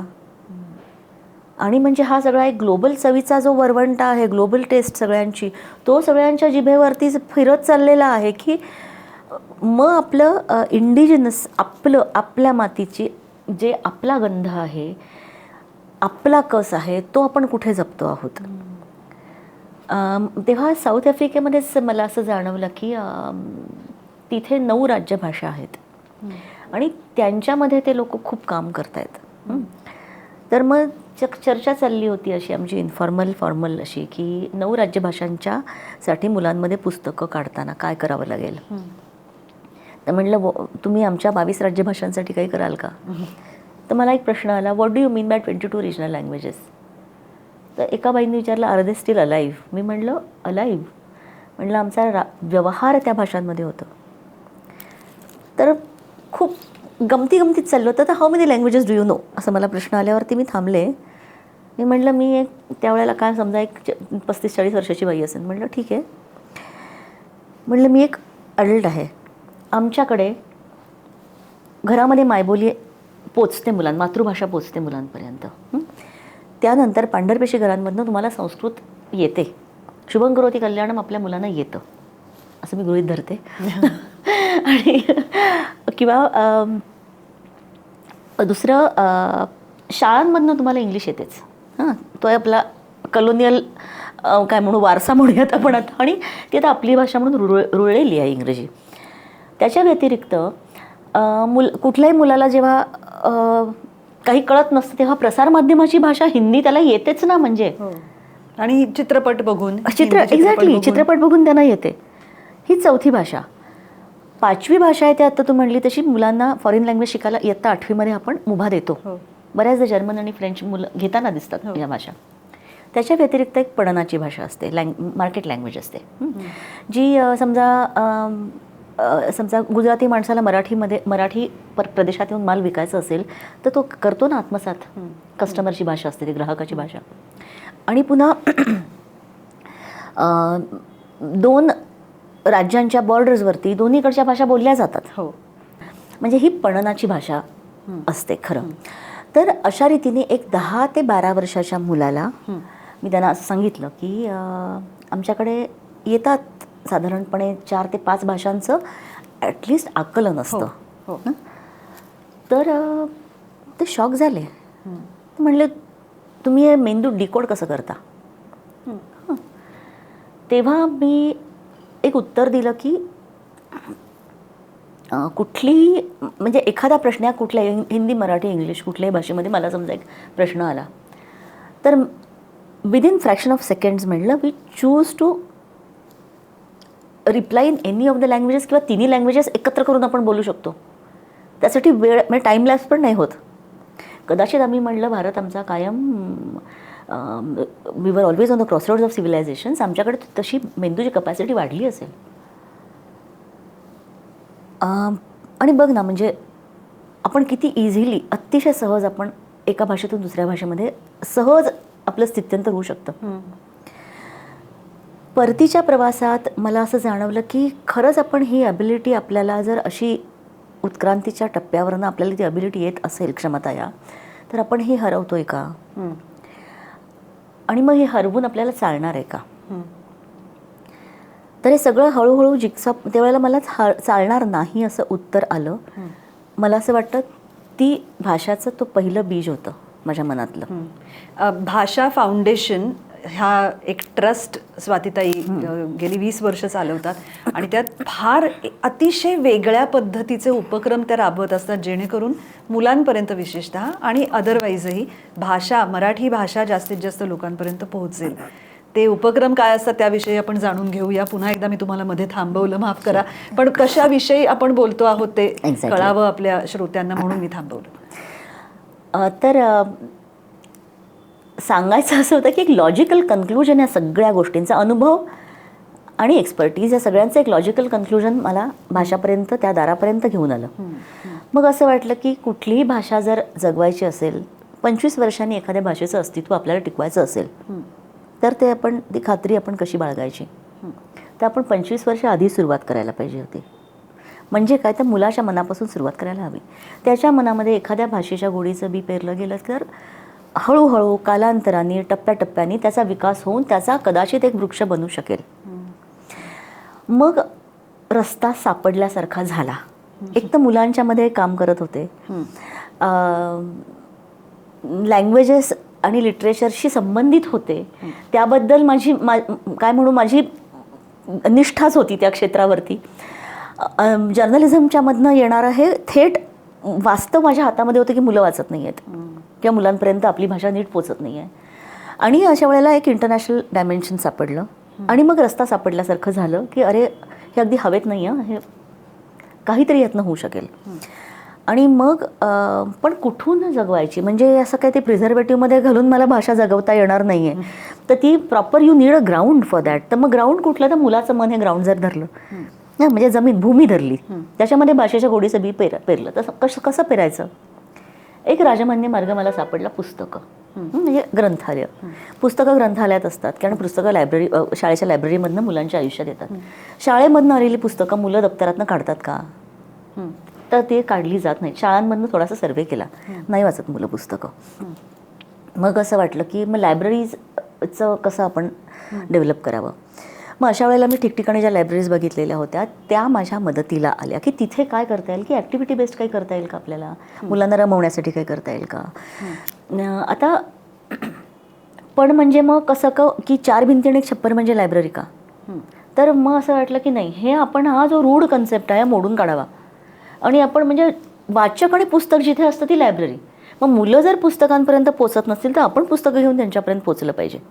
असं अक्षरशः तुला सांगते, मी रात्र बसून वह्या लिहिलेल्या आहेत, हे बरोबर आहे का, ते आहे का, ते आहे का, म्हणजे लिहून काढलं की ती क्लॅरिटी येते ना विचारांच्या मध्ये. कारण माझ्यासमोर फुटप्रिंट्स नव्हत्या ग अजिबात कोणाच्या, म्हणजे अशा प्रकारच्या विचार करणारं कोणी मला परिसरामध्ये दिसत नव्हतं. मी लाईक माइंडेड लोकांशी बोलत होते, पण अशा प्रकारची ॲक्टिव्हिटीज बांधणारं, अशा प्रकारचे एक वैचारिक दिशेने घेऊन जाणारं कोणी मला सापडत नव्हतं. मग आपुला संवाद आपुल्याशी लिहून काढायची रात्रभरामध्ये, मुलीशी आणि नवऱ्याशी बोलायची. मुलगी लहान होती माझी त्यावेळेला, पण तरीसुद्धा I always communicated with her. आणि असं करत मग असं वाटलं नाही, मुलांना पुस्तकांपर्यंत पोचवलंच पाहिजे. मग लायब्ररी कशी करायची? 4 भिंती आणि एक छप्पर म्हणजे लायब्ररी नसेल तर आपण ती सगळं मोडून काढूयात आणि ओपन एअर लायब्ररी सुरू करू. म्हणून मग आम्ही माझ्या घराच्या पार्किंग लॉटमध्ये 2 खांबांना पिवळी दोरी बांधून, म्हणजे डोळ्यासमोर दृश्य आहे का ते, अक्षरशः असं नायलॉनची दोरी बांधून त्याला अशी चिमट्यासारखी पुस्तकं अडकवली आणि अवतीभोवतीच्या मुलांना बोलवायला माझ्या मुलीला पाठवलं. तिने 6 मुलं गोळा केली आणि 6 मुलं खाली सतरंजी टाकून बसली. ही भाषाची ॲक्च्युली सुरुवात होती, इनफॉर्मल सुरुवात होती. आणि आठवड्यातून 1 दिवस 2 तास 6 मुलं आणि आम्ही 2 पुस्तकं आणि 2 व्हॉलंटियर्स, मी आणि माझी 14 वर्षाची मुलगी, अशी भाषा सुरू झाली. ही 2006 सालची गोष्ट आहे साधारणपणे. आणि अवेअरनेस इतका नव्हता ह्याबद्दलचा किंवा साक्षरता इतकी नव्हती की मार्क मिलेंगे क्या असं आया विचारायला येतं. तर म्हणजे ट्युशन आणि लायब्ररी ह्याच्यामध्ये फरक आहे हे सुद्धा सांगावं लागायचं समजून. सांगायला म्हणजे खंत वाटते की क्विज घेतलं ना समजा एखादं, तर म्हणजे ज्ञानेश्वरांचं आडनाव काय असं क्विज घेतलं समजा. एकदा उत्तर आलं तुकाराम, तर तुला का लहान होतं मूल पण स्टील तुला का वाटलं तुकाराम ज्ञानेश्वरांचं आडनाव? ते सॅफ्रन फ्लॅगवाले ज्ञानेश्वर तुकाराम म्हणत जातात म्हणून वाटलं ज्ञानबा तुकाराम. आणि तर म्हणजे आपण वारी जाते आपल्या इथनं. म्हणजे हे सगळं सांस्कृतिक संचित आहे जे खरं तर त्यांच्यापर्यंत व्हायला पाहिजे. ते किती हरवत चाललेलं होतं. इथे तुझा जो मगाचा प्रश्न होता की का बालसाहित्य, तर सांस्कृतिक संचित वाहून देणारी ती नदी आहे ना पुढच्या जनरेशनपर्यंत. आणि ॲडल्ट लिटरेचरमधनं तुम्ही ॲडल्ट म्हणजे मोठ्यांसाठीच्या लिटरेचरमधनं ते सांस्कृतिक संचित तुम्ही नाही पोचवू शकत मुलांपर्यंत. त्यांच्या भाषेमध्ये, त्यांच्या परिसरातलं, त्यांचं म्हणून जे काही आहे विश्व ते चितारलं तरच ते मुलाच्या मनामध्ये साहित्य म्हणून रुजतं. आणि दुसरी गोष्ट, जर त्यांनी आज वाचलं तर उद्या त्यातनं लेखक निर्माण होतील, उद्याचा वाचक त्यातनं निर्माण होईल. तुम्ही सगळी इंडस्ट्री बघितली तर इंडस्ट्रीमध्ये काय आहे, शेवटी मुळाशी अक्षरच आहे ना. म्हणजे जर चांगलं कसदार लिहिलंच गेलं नाही तर तुम्ही दाखवणार काय? जे तुमचं ऑडिओ व्हिज्युअल आहे ते दाखवणार काय तुम्ही? म्हणजे सत्व आणि निस्सत्वाचा जो एक साक्षेप आहे तो मुलांना ह्या वयामध्ये तुम्हाला निर्माण करून दिलाच पाहिजे. ह्या एका अतिशय अहममिकेने ह्या लायब्ररीज चालवल्या आणि चालवल्या म्हणजे लाईक माइंडेड लोकांशी बोलत गेले. जेव्हा 6ची 32 मुलं झाली वर्ष 1.5 वर्षामध्ये, तेव्हा म्हणजे तुम्ही वर्ष 1.5 वर्ष दर रविवारी असा 2 तास करत होता. हो. खरं तर ही कल्पना किती चांगली आणि ही आचरणात आणायला काहीच हरकत नाही. म्हणजे आपल्या प्रेक्षकांनाही मी इनफॅक्ट मी तुम्हाला असा प्रश्न विचारते की असा काही प्रयत्न तुम्ही करता का? कारण काय आहे की आधी केले मग सांगितले म्हणतात बरेच ठिकाणी, आणि मराठी भाषेसाठी आपण काहीतरी केलं पाहिजे असं आपण सगळे म्हणत असतो. पण स्वातीताईंनी ते प्रत्यक्ष केलेलं आहे आणि आपण काय काय करतो यासाठी याचा आपणही खरं तर विचार केला पाहिजे. ते करून बघितलं आणि नंतर मला वाटायला लागलं की आपणच हाऊस म्हणून करतोय पण ह्याचा खरंच काही उपयोग होतोय का? कारण त्याला फुटपट्टी काहीच नाही. मग मुलांना आवडते ही फुटपट्टी लावायची का? तर ती एक होतीच. पण नक्षत्रांचे देण्याचं तू बघत असशील कार्यक्रम, तो जशा प्रकाराने बांधला जायचा तसा मी कार्यक्रम लिहिला. आणि जंतरलेली मंतरगाणी असा कार्यक्रम लिहिला. आणि आमची मुलं त्याला song and dance and drama programme असं म्हणायचे. तर तो 2.5 तासांचा कार्यक्रम एका गोष्टीतनं उलगडतो. आणि सक्षम आमच्याकडे हिरो होतात, लहान हिरो होता आणि गाणारी कुलकर्णी. म्हणजे पक पक पक मध्ये किंवा एक तुम्हाला हिरो म्हणून सक्षम कुलकर्णी माहीत असेल तर सक्षम आणि एक त्यावेळेच्या म्हणजे त्याची जी काउंटर पार्ट दुसरी मुलगी असायची ती वेगवेगळे होते. तर तो कार्यक्रम आम्ही अतिशय रिसर्च बेस्ड ठेवला, मीच लिहिला तो. आणि मला असं वाटलं की गाण्या म्हणजे रिदम ताल हे सगळं जे मी संचित म्हणते हा ठेवाया कुठेतरी मांडला पाहिजे आणि तो गोष्टीच्या रूपाने मांडला पाहिजे आणि मग मुलांना आवडेल अशा रूपामध्ये मांडला पाहिजे म्हणून मग हा कार्यक्रम बनला. आणि मग ते जंगलामध्ये हरवणारी 2 मुलं आणि त्यांच्या अनुषंगाने उलगडणारी गाणी असा तो कार्यक्रम झाला. त्यामध्ये हे कुसुमाग्रज भारतांबे अर्थात भारतांब्यांपासून कुसुमाग्रज, शांता शेळके, पाडगावकर, सफदर हाशमी, गुलजार, सुकुमार राय सगळी मी मल्टिलिंग्वल गाणी आणि कविता घेतल्या होत्या. आणि मुलांच्या ह्या आमची 32 मुले ज्यांना रस कुठले म्हणल्यावर एकमेकांच्याकडे बघत बसायचे आणि डू यू मीन उसाचा रस असं विचारायची. तर ह्या मुलांच्याकडनं किंवा हलवायाच्या घरावर बोका असायचा आमच्याकडे, तुळशीपत्र त्यांना माहिती नव्हतं. म्हणजे इट वॉज व्हेरी लॉजिकल, पण काय करणार म्हणजे. तर ह्या मुलांना हे सगळी 2.5 तासांचा कार्यक्रम मी अंगवळणी पाडला. ही सगळी कविता गाणी त्यांच्याकडनं पाठ करून घेतली. अर्थात वादक सिनियर होते पण गाणारी मुलं होती, म्हणजे केतकी माटेगावकर वगैरे गाणारी मुलं 4 जणं घेतली. ते छोटी पोरं फ्रॉकमधली मुली होत्या या. आणि गाणी म्हणणारी मुलं, प्रोग्राम करणारी मुलं, कंडक्ट करणारी मुलं, फक्त वादकांची टीम ताल इकडे तिकडे जाऊ नये म्हणून ती मोठ्यांची, असा करून हा कार्यक्रम बांधला 2.5 तासांचा. आणि आम्ही खूप ठिकाणी नेला, पूर्ण महाराष्ट्रामध्ये नेला हा कार्यक्रम. कोल्हापूर, नाशिक, नंतर सकाळ दिवाळी पहाट. आणि नंतर आम्हाला जी मुलं बघायची ना तर त्यातल्या एका मुलाने तर म्हणजे हट्ट धरला की माझ्या काय मुंजीला मला हा कार्यक्रम हवा आहे. म्हणजे ही मला एका दृष्टीने ही पावती मिळाली कामाची. आणि पॅक्ड हाऊसेस, मोठी माणसं आणि लहान मुलं दोन्ही उभी असायची. हा फ्री कार्यक्रम करायचो आम्ही.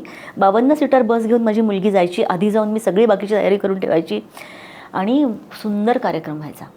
तर ही ॲक्च्युली हा कार्यक्रम म्हणजे लिटमस टेस्ट ठरलं, कारण हे सगळ्यांना हवं आहे आणि केवळ हे माझ्या स्वांत सुखाय चाललेलं नाही आहे हे जाणवायला लागलं. नंतर मग दरम्यान I was talking to like minded people आणि मग आम्ही ट्रस्ट सुरू केला. अर्थात माझ्या मिस्टरांशी पहिल्यांदा बोलले. तो त्याची बॅकग्राऊंड ही साहित्यिक घरामधनं तो आल्यामुळे आणि साहित्यिकांच्या बरोबरच वाढल्यामुळे त्याला ती बूज होती. त्यामुळे तो म्हणाला हे आपण करूयात. माझ्या नवऱ्याने खिशातनं पहिला रुपया घातला. आजही he is one of the main, म्हणजे मला सांगायला अगदीच नवरा आहे म्हणून मी सांगत नाही, परंतु एखाद्या माणसाला भाषेबद्दल किती प्रेम असू शकतं. आणि आज 20 वर्ष होतील संस्थेला पुढच्या 1-2 वर्षामध्ये. परंतु आम्ही सगळे ट्रस्टीज बाहेर फंडरेझिंग स्वतः करतो आमच्या कॉन्टॅक्ट्समधनं आणि आम्ही आमच्या ॲक्टिव्हिटीजसाठी हे देतो. अनफॉर्च्युनेटली भाषेला CSR नाही आहे. कसं होतं तर मी बोलायला लागले. आता ह्या सगळ्यांनी मला खूप महत्त्वाची गोष्ट मला ह्यात अशी वाटते की यांनी विश्वास टाकला माझ्यावर की तू करतेस ना काहीतरी चांगलं, तर आम्ही आहोत. कागदावरती ट्रस्टी म्हणून सही करायला ही सगळी मंडळी तयार झाली आणि आजही ती माझ्याबरोबर आहेत. तर ही जी हे पुस्तक घर म्हणायचो आम्ही ह्याला. माझी लायब्ररी जी होती ही 6 मुलं, आठवड्यातून 1 दिवस 2 तास आणि 2 व्हॉलेंटियर्स अशी सुरू झालेली आमची भाषा आज 6 व्हर्टिकल्स खाली राज्यभरात काम करते. आणि हळूहळू वाढत गेलं. ही पुस्तकघरं जी होती ती आम्ही पुण्याच्या विविध भागांमध्ये सुरू केली. त्यामध्ये जास्ती करून आम्ही लो इन्कम ग्रुपच्या मुलांपर्यंत पोचलो, कारण त्यांच्याकडे खऱ्या अर्थाने सांस्कृतिकदृष्ट्या सुद्धा हे साहित्य पोचत नाही. आणि मुळात काय केलं की हा करिक्युलम बेस्ड ठेवलं संपूर्णपणे. त्यासाठी म्हणजे लायब्ररी नुसती पुस्तकं देऊन भागत नाही, त्यांना कसं वाचायचं हेही माहीत नाही. अक्षरापासून त्यांचं नातं तुटलेलं आहे. नाही, करिक्युलम बेस्ड म्हणजे त्या आठवड्यामध्ये काय द्यायचं त्यांना छोटं आपण तो एक विटामिनचा डोस त्यांना त्या आठवड्यात गेलाच पाहिजे की त्या महिन्याचं गाणं, मग ते महिन्याचं गाणं त्या महिन्याभरामध्ये त्यांना पूर्ण सांगता आलं, पाठ झालं पाहिजे. म्हणजे आज काय होतं मला दिसतंय असं की शाळेमध्ये कवितांना चाली नाही लावल्या जात. आज आम्ही छान माझ्या मामाची रंगीत गाडी हो काय, म्हणजे ती चाल अंगात सगळी ती उडती भिनलेली असते, तशा चाली नाही शाळांमध्ये लावल्या जात. तर ते गाणं असेल किंवा त्या आठवड्याची गोष्ट असेल, ॲक्टिव्हिटीज कितीतरी करून घेतल्या मुलांकडनं. आणि कसं झालं की ही सेंटर्स आम्ही एका अर्थाने मला असं वाटतं की एस्थेटिक्स त्या ग्रुपचं उंचावण्यासाठीची एक म्हणजे काय म्हणू सेंटर म्हणून त्याच्याकडे पाहिलं मी. म्हणजे मी जर शिकले की माझ्या मोठेपणी जर मी मॉने म्हणजे कोण शिकले तर ह्या मुलांना का बरं सांगू नये की कमळं कशी चितारली मॉनेनी आणि जीवरनी कुठे आहे. किंवा मी ओडेन्सला गेले होते हॅन्स क्रिश्चियन अँडरसनच्या जन्मगावी. तर जेव्हा मी अगली डकलिंगची गोष्ट त्यांना माहिती असते, कुरूप बदक बाळाचं गाणं माहीत नसतं, मग एका तळ्यात होती पण त्यांना ऐकवलं. तसं ओडेन्सची हॅन्स अँडरसनची त्या गावाची जी फिल्म होती ती दाखवली. तर मुळामध्ये तुमचा तिथे रिसर्च पक्का लागतो. तर मी परत तेच म्हणते की रिसर्च घातला आहे प्रत्येक ॲक्टिव्हिटीमध्ये, खूप रिसर्च घातला आणि मग एक व्हर्टिकल उभं केलं. मग ह्या सगळ्या म्हणजे कोविडपूर्व काळामध्ये पुण्यामध्ये 6 वस्त्यांमधनं 70 ते 130 मुलं ह्या लायब्ररीचा लाभ घ्यायची.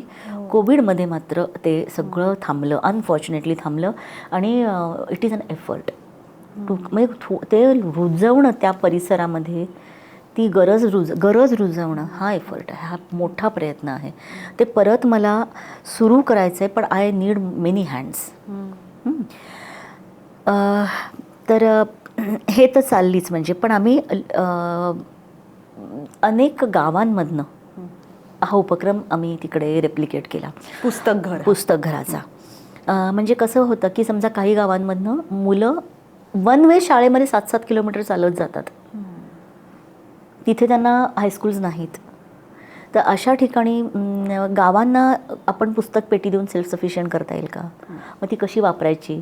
तिथल्या तरुण काही मुलींना हाताशी घेऊन ही ॲक्टिव्हिटी करून घेतली. नंतर काही ठिकाणी वन्य श्वापदांची भीती असल्यामुळे पालक पाठवत नाहीत शाळांमधनं, अशा ठिकाणी काही पेट्या दिल्या. आंबा घाटामध्ये एक लायब्ररी उघडली. म्हणजे आदिवासी भागात आता गेल्या वर्षी आम्ही ह्याच्यात रायगड जिल्ह्यामध्ये आदिवासी भागामध्ये खूप पाऊस जिथे पडतो आणि मुलांना शाळेत जायला नाही जमत फार, अशा 5 ठिकाणी पेट्या दिल्या. तर ही पुस्तकघरं आमची अतिशय दुर्गम भागामध्ये चालू आहेत. आणि ते शिक्षक असतात ते आमच्याशी व्हॉट्सॲपने कनेक्टेड असतात. आता हे एक व्हर्टिकल जे मी म्हणते ते वाचन संस्कृतीची जोपासना. समजा पुस्तकघर, त्यातली एक ॲक्टिव्हिटी पुस्तकघर. दुसरी एक ॲक्टिव्हिटी फार इंटरेस्टिंगली माझ्या मनात आली.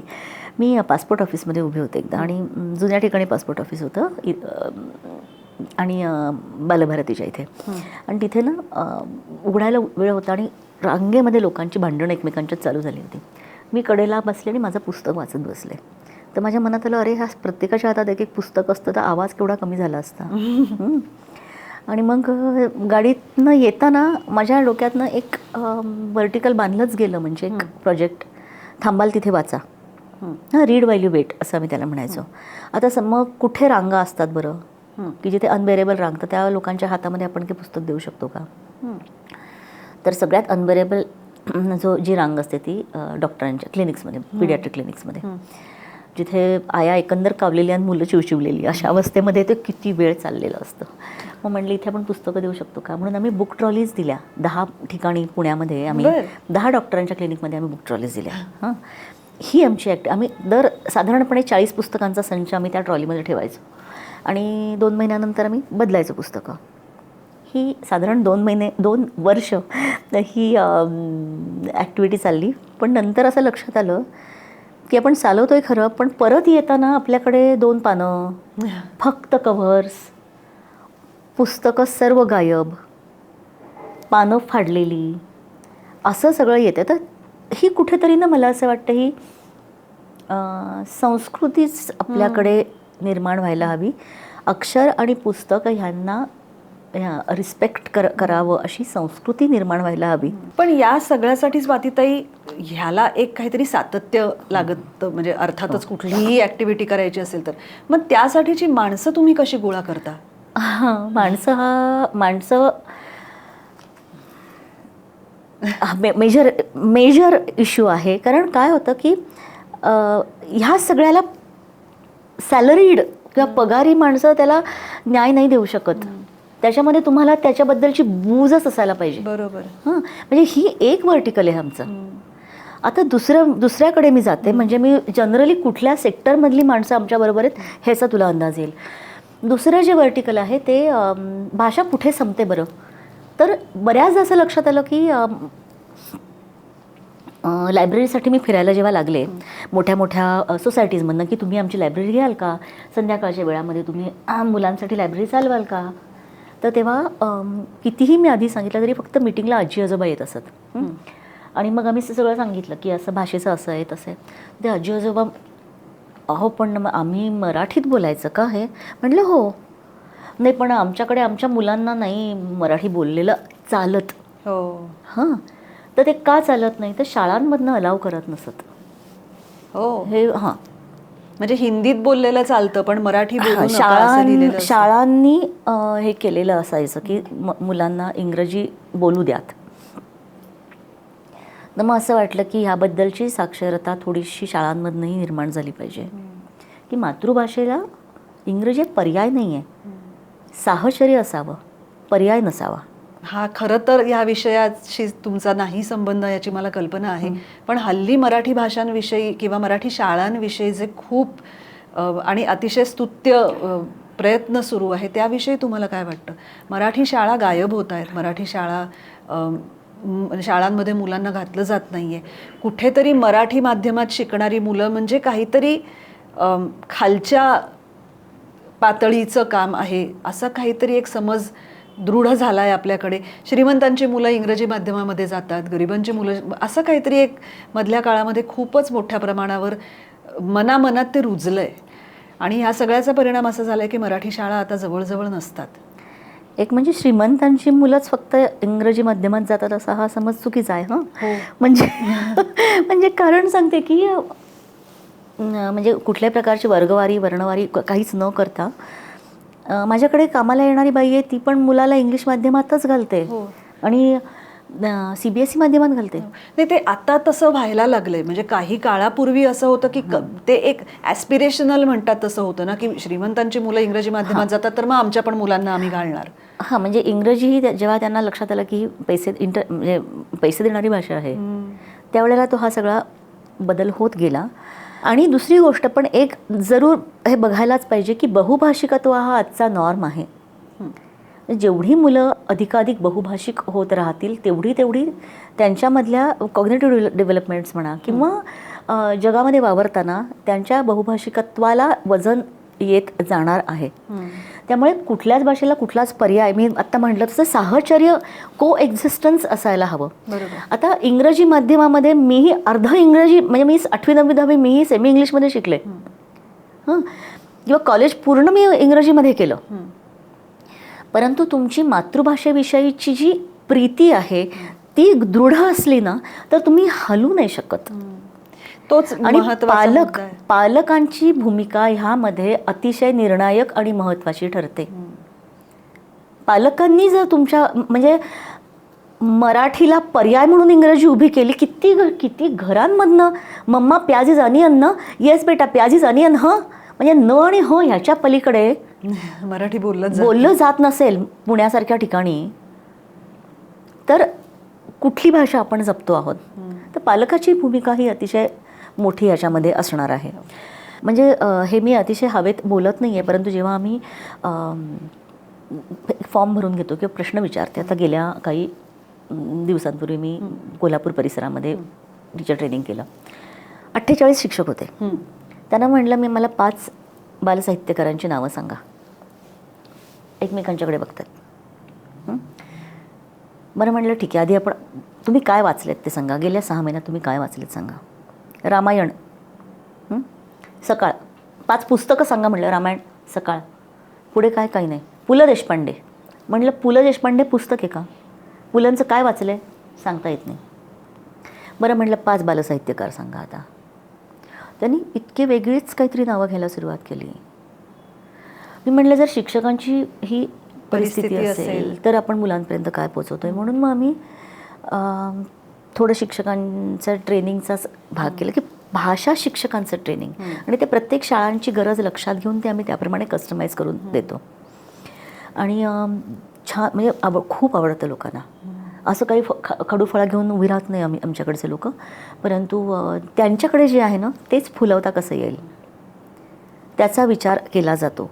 किंबहुना शिक्षकांची सर्जनशीलता वाढवणं जी आहे, त्यांना साहित्याप्रती नेण्याची जी एक पद्धत आहे ती आम्ही त्यांना डेव्हलप करून देतो. त्यांचं वाचन खरोखरीच वाईट आहे शिक्षकांचं. म्हणजे जर आडात नाही तर पोऱ्यात कुठून येणार अशी अवस्था आहे. खरं आहे. हं? त्यामुळे आपण म्हणतो वाचन संस्कृतीची जोपासना त्याची सुरुवात शिक्षकांपासून व्हायला पाहिजे आणि पालकांपासून व्हायला पाहिजे. हो. पुढची गोष्ट त्याच व्हर्टिकलमधली पुढची गोष्ट म्हणजे मुलांच्या कपॅसिटी बिल्डिंग क्षमतांचा विकसनाचं जे व्हर्टिकल आहे त्याच्यातलं एक यक्षप्रश्न जशी आहे तशी आमची खूप सक्सेसफुल ॲक्टिव्हिटी प्रोजेक्ट म्हणा मराठी भाषा ऑलिम्पियाड. हो, मी विचारणारच होते तुम्हाला. शाळांमध्ये करंट हे असतं. सायन्स आणि मॅथ्स ऑलिम्पियाडच्या धर्तीवरती नाही, आम्ही ते पूर्ण वेगळं केलं. पण त्याच्यासारखं ते मुलांना आवडते असं म्हटल्यानंतर आम्ही म्हटलं प्रादेशिक भाषेतलं ऑलिम्पियाड आपण का बांधू नये. म्हणून आम्ही भारतातलं पहिलं रिजनल लँग्वेजमधलं ऑलिम्पियाड परीक्षा आम्ही 2015ला सुरू केली. पण ती एकाएकी सुरू नाही केली. 2012 ते 15 3 वर्ष शहरी, निमशहरी आणि ग्रामीण शिक्षकांचं, पालकांचं एकत्रित आणि इंडिव्हिज्युअल ब्रेनस्टॉर्मिंग करून त्यातनं पहिल्यांदा 4थी आणि 7वी ह्या इयत्तांसाठी आम्ही करिक्युलम बांधला. शालेय अभ्यासक्रमाला पूरक आणि समांतर असा तो करिक्युलम बांधला. अच्छा. आणि त्यावर्षी फार संख्या नव्हती, 125 मुलं बसली होती परीक्षेला. पुढच्या वर्षी 1 वर्ष अजून सेटल झाल्यानंतर शाळांना जाणवलं की ह्याच्यामध्ये काहीतरी पोटेन्शियल आहे. मग त्यांनी आम्हाला विचारलं 5वी 6वी नाही का जोडणार तुम्ही. मग त्यावर्षी 5वी 6वी जोडली. मग असं लक्षात आलं की अरेच्या 6वीचा अभ्यासक्रम 7वीपेक्षा जरा उंचावलेला दिसतोय. मग 7वीचं उंचावून घेतलं. मग असं लक्षात आलं की आपण हे दरवर्षी आपण हे म्हणजे त्याचं करावं लागणार आहे. मग 4थी 5वी 6वी 7वी एकदा झाल्यानंतर 1 वर्ष फार मोठ्या संख्येने इयत्ता 10वीला मुलं मराठी विषयात नापास झाली SSCला. तर मग बऱ्याच शाळा प्रमुखांनी विचारलं की तू 8वीला का करत नाही आहेस. मग म्हणलं ओके फाईन, 8वीला करीन, मग I should catch them steel younger. मग मी 3री पासून सुरू केलं. 3री ते 8वी अशी परीक्षा झाल्यानंतर कोविड आला. परीक्षा शाळांच्या प्रांगणात होते आणि शाळा तर बंद. मग गॅप इयर घ्यायचं का, तर मीटिंग घेतली ऑनलाईन शिक्षकांची. मुख्याध्यापकांनी सांगितलं नाही असं करू नका, ऑनलाईन करा. आम्ही पूर्ण सिस्टीम, हा कन्स्ट्रक्टिव्हिझमवरती आधारित परीक्षा असते. ज्ञान, आकलन, उपयोजन आणि कौशल्य ह्या 4ही स्तंभांचा विचार करून, नवरचनावादाच्या 4ही स्तंभांचा विचार करून परीक्षा बांधली जाते. ही सगळी बहुपर्यायीमध्ये हलवणं इट वॉज नॉट इझी, पण आम्ही ते केलं. आणि 2 वर्ष संख्या कमी झाली मुलांची, पण आम्ही ते 2 वर्ष ऑनलाईन केली. ते झाल्यानंतर शाळा जेव्हा सुरू झाल्या त्यावेळेला शिक्षकांनी सांगितलं मुलांची ही प्रॅक्टिस गेली आहे लिहिण्याची. 1-1 तासाच्या पेपरासाठी मुलं 1.5 पावणे 2 तास घेत आहेत. तर तुम्ही ही परीक्षा आहे ही परत ऑफलाईन सुरू करा आणि आमच्याकडे क्रिएटिव्ह रायटिंगचे एलिमेंट्स असतात, सगळं सुरू करा. ते सुरू केलं. आणि त्यानंतर 2023 नंतर आता आमचे रिझल्ट लागणं चालूच आहे. यंदा आमच्याकडे 10,500 मुलं बसले राज्यभरात. बापरे. आणि सगळ्या SSC, CBSE, ICSE सर्व शाळांची मुलांना हा खूप परीक्षा आवडते. मुंबईपासून म्हणजे प्रसार मी सांगते मुंबई, ठाणे इथपासून ते पूर्ण चंद्रपूरपर्यंत, व्हाया नंदुरबार ते गोव्यातल्या 14 शाळा बसलेत यंदा. असा सगळा तो विस्तार मिळालेला आहे मला. आणि खूप मुलं आनंदाने देतात परीक्षा. खूप मज्जा आली असं जेव्हा ऐकायला मिळतं ना तेव्हा ओके वीव नेल्ड इट असं कळतं. यंदा आम्ही त्याच्यामध्ये मोठा बदल करतो आहोत. ह्या सगळ्या भाषाच्या ॲक्टिव्हिटीजमध्ये भाषा, मी आता पुढचं जे एलिमेंट आहे की भाषा द्विमितीय नाही आहे तर ते त्रिमितीय पण आहे ना भाषा. तर मुलांच्या आयुष्यातली सगळी एलिमेंट्स त्याच्यामध्ये आली पाहिजेत ना. म्हणजे आता म्हणून मग यंदा आम्ही ऑलिम्पियाडची पहिली राऊंड आहे ती लेखी शाळांमध्ये न झालेली आहे ती आता. त्यातनं काही विषय म्हणजे उत्तीर्ण श्रेणी आणि पुढची जी मुलं आहेत त्या मुलांना एक मोठा ऑप्शन आम्ही देतो आहोत. MKCL संस्था तुम्हाला माहिती आहे, महाराष्ट्र नॉलेज कॉर्पोरेशन लिमिटेड. शहरी आणि ग्रामीण भागातल्या विद्यार्थ्यांची डिजिटल दरी जी आहे ती मिटवण्यासाठी गेली 25 वर्ष कार्यरत असलेली भारतातली एक सगळ्यात मोठी संस्था आहे ही. तर MKCL बरोबर आमचं कोलॅबोरेशन झालेलं आहे. आणि सेकंड लेवल जी आमची होईल त्यासाठी म्हणजे MSCRTची सेंटर्स MKCLनी सगळी राज्यभरात सुरू केलेली आहेत. ती काही हजारो सेंटर्स आम्हाला MKCLनी सेकंड लेवलच्या एक्झामसाठी उपलब्ध करून दिलेली आहे. त्यामुळे पहिली लेवल मुलांची लेखी झाली आता. त्यातनं रिझल्ट लावू. आता जानेवारीच्या पहिल्या आठवड्यात रिझल्ट लागतील.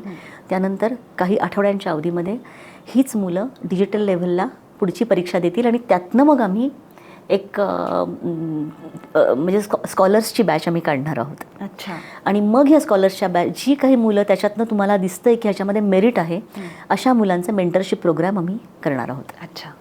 म्हणजे त्याला पूर्णत्व येईल या प्रयोगाला. म्हणजे आजपर्यंत 10 वर्षाच्या अवधीमध्ये जवळजवळ 75,000 ते 1,00,000 मुलांनी ऑलिम्पियाडला प्रतिसाद दिलेला आहे. ही म्हणजे आमची मुलांच्या कपॅसिटी बिल्डिंगच्या संदर्भातली गोष्ट. त्याच्यानंतर मी आत्ता म्हटलं तसं की मुलांची जी भाषा आहे ना ती आजच्या मुलांची भाषा ही फक्त द्विमितीय नाही आहे, तर त्रिमितीय भाषा आहे. त्यांच्या आयुष्यात ती येतेच. तर त्रिमितीय भाषा म्हणजे काय? म्हणजे हे बघ, भाषा बोलीभाषाच होती ना आधी, लिखित कधीच नव्हती. काय ती लिखित द्विमितीय म्हणजे लिखित भाषा नाही आहे. त्याला हे पण बघण्याचं एलिमेंट आहे ना. लिहिणं, बघणं आणि बघणं हे तिसरं. हां, म्हणजे हे जे आहे असं जे आहे ना, म्हणजे लांबी रुंदी नाही, भाषा ही बोलण्याची भाषा आहे. तर म्हणजे तो जो स्पेस अवकाश आहे तो मुलांना कळला पाहिजे म्हणून मग आम्ही किंवा ऑडिओ व्हिज्युअल ही त्यांची भाषा आहे ॲक्च्युली आजची आहे ती. तर आम्ही चित्रांगण नावाचा फिल्म फेस्टिवल 5 वर्ष केला. CFSIच्या बरोबर आम्ही तो करत असू. सगळ्या आम्हाला त्यांच्या संचालकांनी खूप मदत केली. मी नंदिता दास ही आमची, मला वाटतं नंदिताने आम्हाला खूपच त्यावेळेला मदत केलेली होती. आणि आता तो परत रिवाईव्ह करणं चालू आहे. खूप मजा यायची त्या कार्यक्रमाला. म्हणजे आम्ही मल्टिलिंग्वल फिल्म आणायचो लहान मुलांसाठीच्या. Multilingual films. नंतर काही दिग्दर्शकांना बोलवून मुलांच्या बरोबर तुम्हाला काय वाटलं, म्हणजे आपण जे म्हणतो ना की आता तुझं आत्ता हे सांगितलंस की आज व्हायलन्स आणि सेक्स हे इतकं मुलांना तळहातावरती दिसतंय. TV स्विच ऑन केला की तू त्यांच्यासमोर दिसतंय. तर चांगलं काय बघावं हे जर आपण त्यांना दाखवलंच नाही तर त्यांना कळणार कसं. आणि ते गाळीव नाही येते आता, म्हणजे फिल्टर होऊन येत नाही आहे मुलांपर्यंत. तर आता ह्या प्रकारच्या चित्रांगणसारख्या उपक्रमांची खूप मोठ्या प्रमाणावर गरज आहे, जेव्हा नेटफ्लिक्ससारखे प्लॅटफॉर्म्स पटकन सेक्स आणि व्हायलन्स मुलांवरती आदळत आहेत. तर त्यावेळेला आम्ही जेव्हा करत होतो चित्रांगण तेव्हा असं वाटलं की मुलांना कार्टून्स आवडतील, मुलांना ॲनिमेशन फिल्म्स आवडतील, ठीक आहे. पण त्याबरोबर ज्या वेळेला चरणदास चोरसारखी फिल्म दाखवली 3 तासांची ब्लॅक अँड व्हाईटमधली, मुलं गडाबडा लोळत होती हसून. 67 सालची आहे मला असं वाटतं फिल्म ती. आणि 2 दिवसांच्या फेस्टिवल नंतर त्यांना विचारलं की सगळ्यात कोणची फिल्म तुम्हाला आवडली, त्यांनी चरणदास चोर सांगितलं. म्हणजे खऱ्या अर्थाने तुम्ही मुलांच्यामध्ये एक वेगळ्या प्रकारची अभिरुची सातत्याने प्रयत्न केला तर डेव्हलप करू शकता. तर हे एक झालं. दुसरी गोष्ट, तू आत्ता म्हणली की काय गरज आहे ह्याची बालसाहित्याची. तर बालसाहित्याची नाही, एकंदर साहित्याचीच गरज आहे. तुझ्या माझ्या आयुष्यामध्ये तू म्हणली जसं आईच्याकडे पुस्तकं होती, तर तुझ्या माझ्या आयुष्यामध्ये साहित्य म्हणून आलं का? तर ते साहित्य म्हणून नाही आलं, ते गोष्ट म्हणून आलं. बरोबर. आता माझ्या आयुष्यात साहित्य गोष्ट म्हणून आलं, आजीकडनं आलं.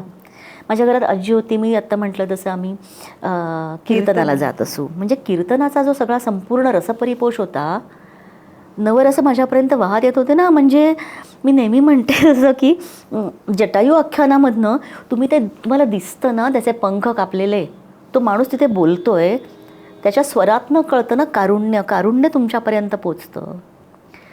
नलदमयंती आख्यान असेल किंवा रुक्मिणी स्वयंवरासारखं तुमच्या प्रीटीन सेन्सिबिलिटीज तुमच्या गालावर चढतात ना सहज. आज जेव्हा ह्या सगळ्या म्हणजे हा शृंगार म्हणल्यानंतर जेव्हा एक वेगळ्याच प्रकारचा एक बटबटीतपणा येतो, तर ह्या सगळ्या तरलता ज्या सटलिटीज आहेत आयुष्यातल्या, ह्या गोष्टीमधून आपल्यापर्यंत पोचत होत्या काही काळापर्यंत. पण त्या जर आता आपल्याला सांगणाऱ्या आज्या घरामध्ये नाही आहेत.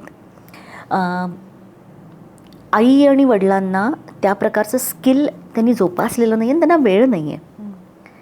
अशा वेळेला पण तरी आपल्या मनामध्ये गोष्टीची थस तशीच राहते की नाही, तृष्णा राहते की नाही तशी. नाहीतर आयांनी 24 तास सास भी कभी बहुती बघितलं नसतं. प्रोग्रेशनची त्यांची थर्स्ट आहे ती तशीच राहते. म्हणून TV चॅनल्सच्या सिरियल्स चालतात, पुढे काय.